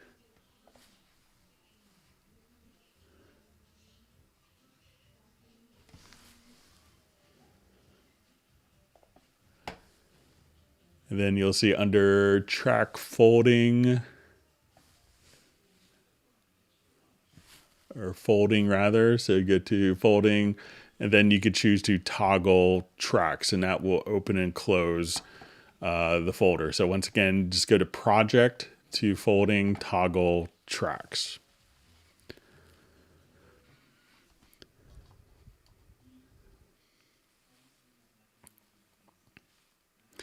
Okay, so we had a question that was sent in about moving, and the person had an issue with kind of moving up. You know, one of the tricks you could do is, you know, you could move a MIDI note up or down, you know, by semitone using the up and down key when it's selected, or just holding down the shift and up and down, and that will move it up or down. an octave. And the person had, on their system, when they pressed shift, it was actually deselecting the selected note, and I couldn't repeat that. And they were kind enough to send a video. I tried on 4 different systems, and it's still kind of behaved as, you know. So I'm going to come here, select a note, hold down the shift, and as we do that, it didn't deselect the particular note. So that seems to be kind of working as expected on my end. I would see if maybe, you know, for some weird reason, if it's a keyboard that's causing it. If you have the ability to maybe try a different computer keyboard and see if that happens. I know you said you tried on 2 computers, but it seems to kind of work as expected on my end.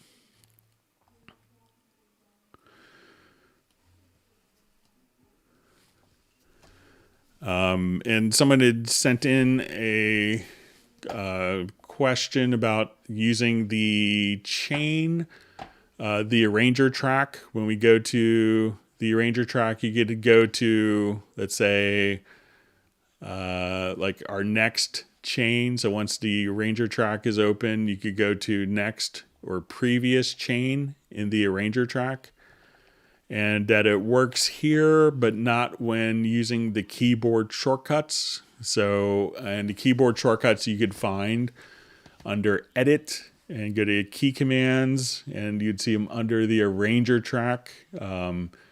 So I set mine up for like command option shift N to go to the next one. So let's say if I'm here, and it seems like to me that it isn't, it just takes you to the end and not directly, it doesn't do the same functionality that it does here. So I'll make sure to pass that along.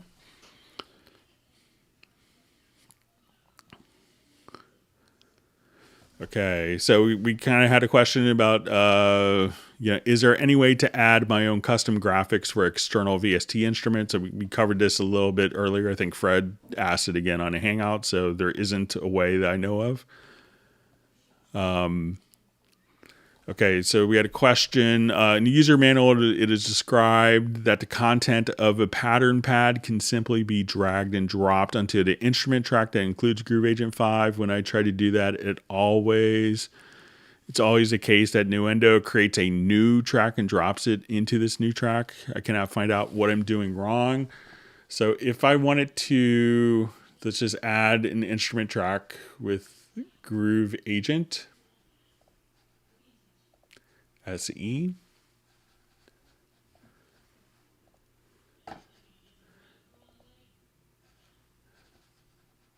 So let's say if I'll make sure this has patterns in it. So when I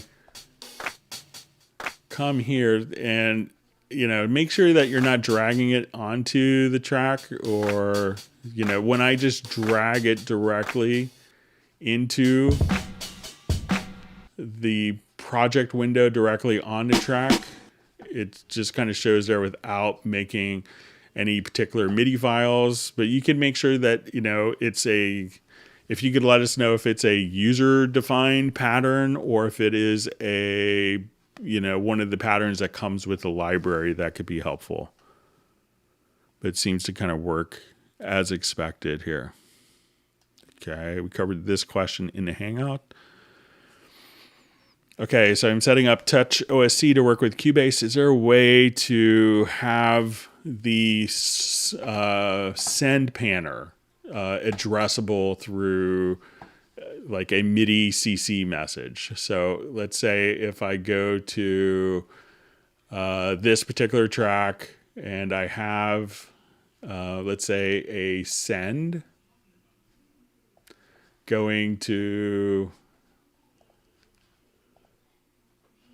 So let's say I have this going to my Revelation reverb, how we could have this particular function controlled for panning of that reverb. So I'm going to add just let me go to destination here, and I'm just going to add a let's say to channel 2, and I'm going to make it a stereo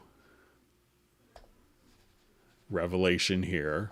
Okay, so now when I go to my panning, we could pan this particular element. And the question was how to actually get this controlled. So I would do it through quick controls.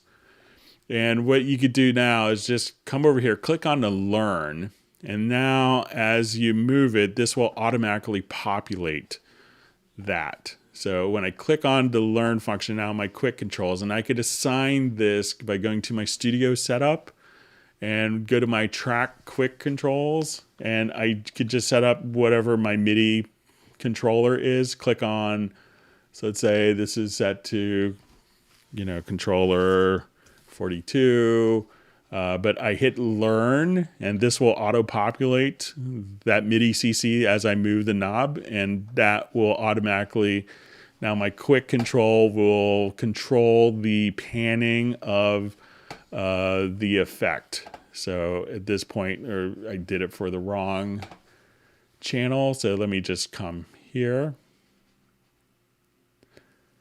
And I will just, so I'll come right there. Let's go to my quick control setup again.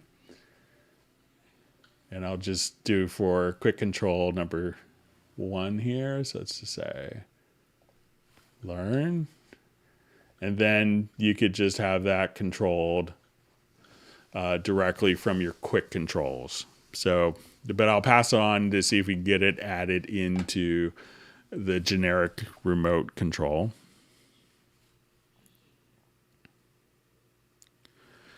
Okay, hi, could you go through the follow chord track options? I get very different results with varying degrees of success. Sometimes it sounds out of scale. Is there a prerequisite for the MIDI files that you want to follow correctly?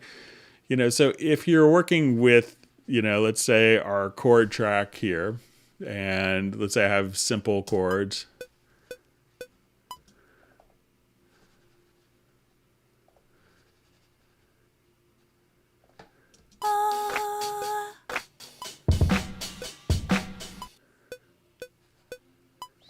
Okay, so, once I have kind of simple chords here, you could go into the chord. So let's say I'm going to come here and we'll go to the chords. And I could say follow chords. Let me just make this down a little bit. So we'll just say on the particular track here. So I'll just say we want to follow only the chords. And once we do this, we could synchronize the track data. So we could just say, okay, there's our root notes. We could do that. And now that will kind of automatically follow the chords. If you're doing it from existing MIDI parts, you may want to make sure, that you have the chord, the key defined here. So you may not notice the key on the chord track. But once you have that chord track, make sure that the key is set correctly. So if the key is set wrong and you set it to follow chords and scales, then it may be out of key if the key is set incorrectly. So if it's set to like maybe a mode or, the relative minor, then you may run into some issues there. So just check that and make sure that you have the actual key correct.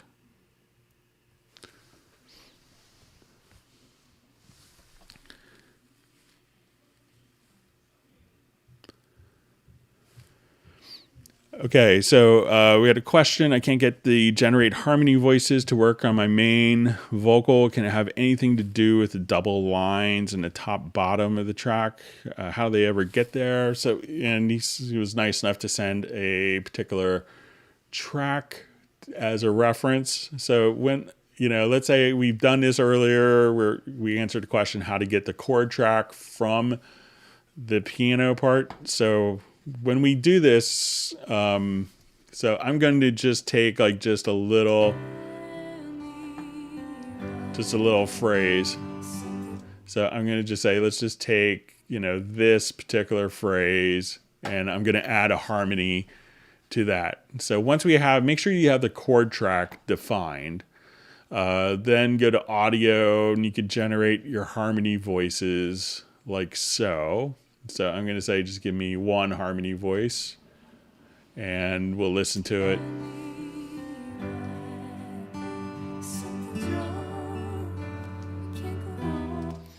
So what you're seeing with those two lines at the top, so make sure you have a chord track to start with to give it kind of a reference point that could work musically with it. But what you're seeing in those two lines is when we go to the, they're in a folder. So what you're seeing is those two events kind of within the folder track. So that's where that has come from, because it's just showing you the contents of the folder that you have. So make sure you have a chord track, and that should kind of work as expected.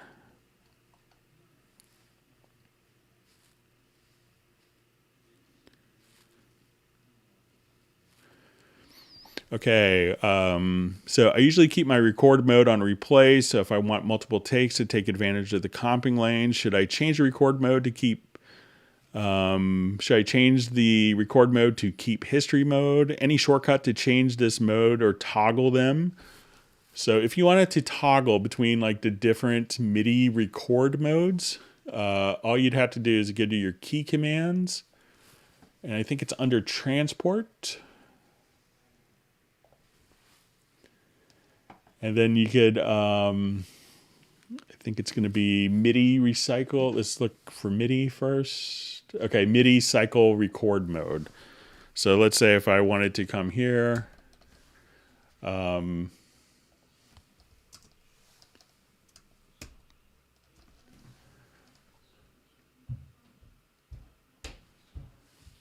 let me just... So now when I have my MIDI record mode, it's set to merge. I hit the keyboard shortcut, and the MIDI record mode here will just kind of toggle between those. So you could just kind of, so now it's set to new parts. So once again, just go to your key commands and MIDI cycle record mode or MIDI record mode. So one of those. And that will allow you to just kind of switch back and forth between them.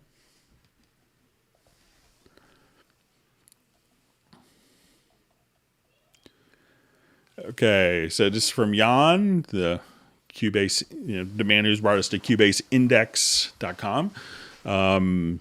So we had a minor problem with Cubase 11. We used an older PC laptop. Their place we was on, it was a fast one, but the screen resolution is only 1024 by 720. The problem we had when to do mixdown export, the export windows is more option in C11 than it is also bigger. The problem is that the OK icon was out of the screen and not possible to click on the OK icon.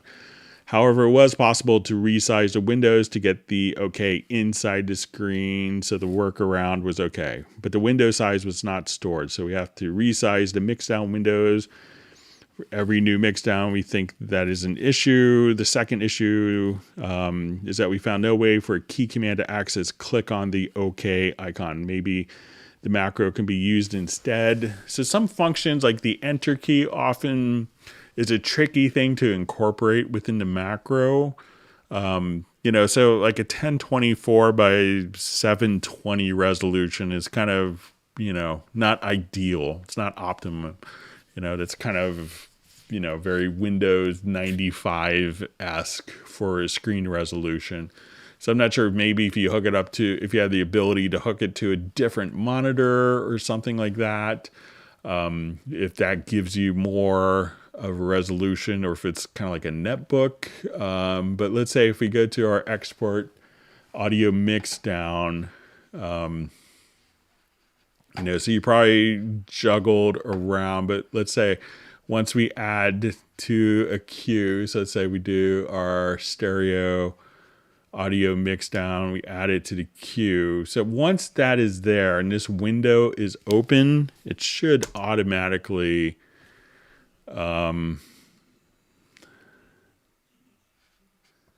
just seeing if sometimes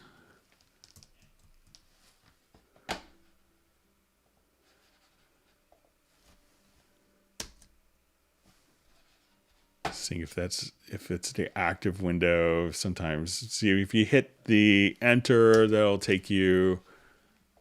Let's see if I have anything.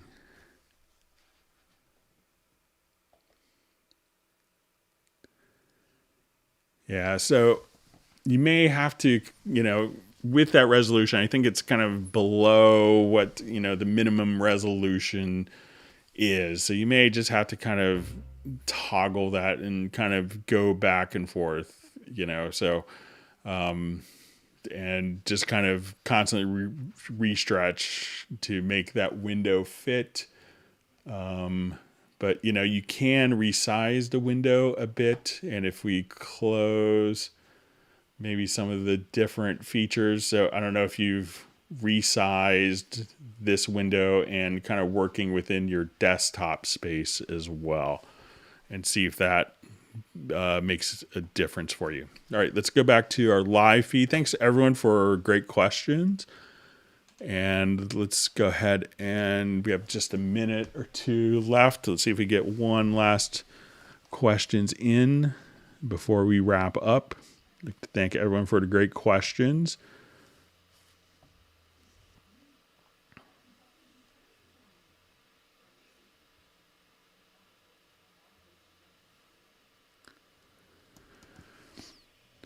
Okay, hi all, maybe you can help. I'm using Elements 9.55. When I have a mix I'm happy with, where on earth are the mastering and where does one start? I have tried finding this out for a while, thank you.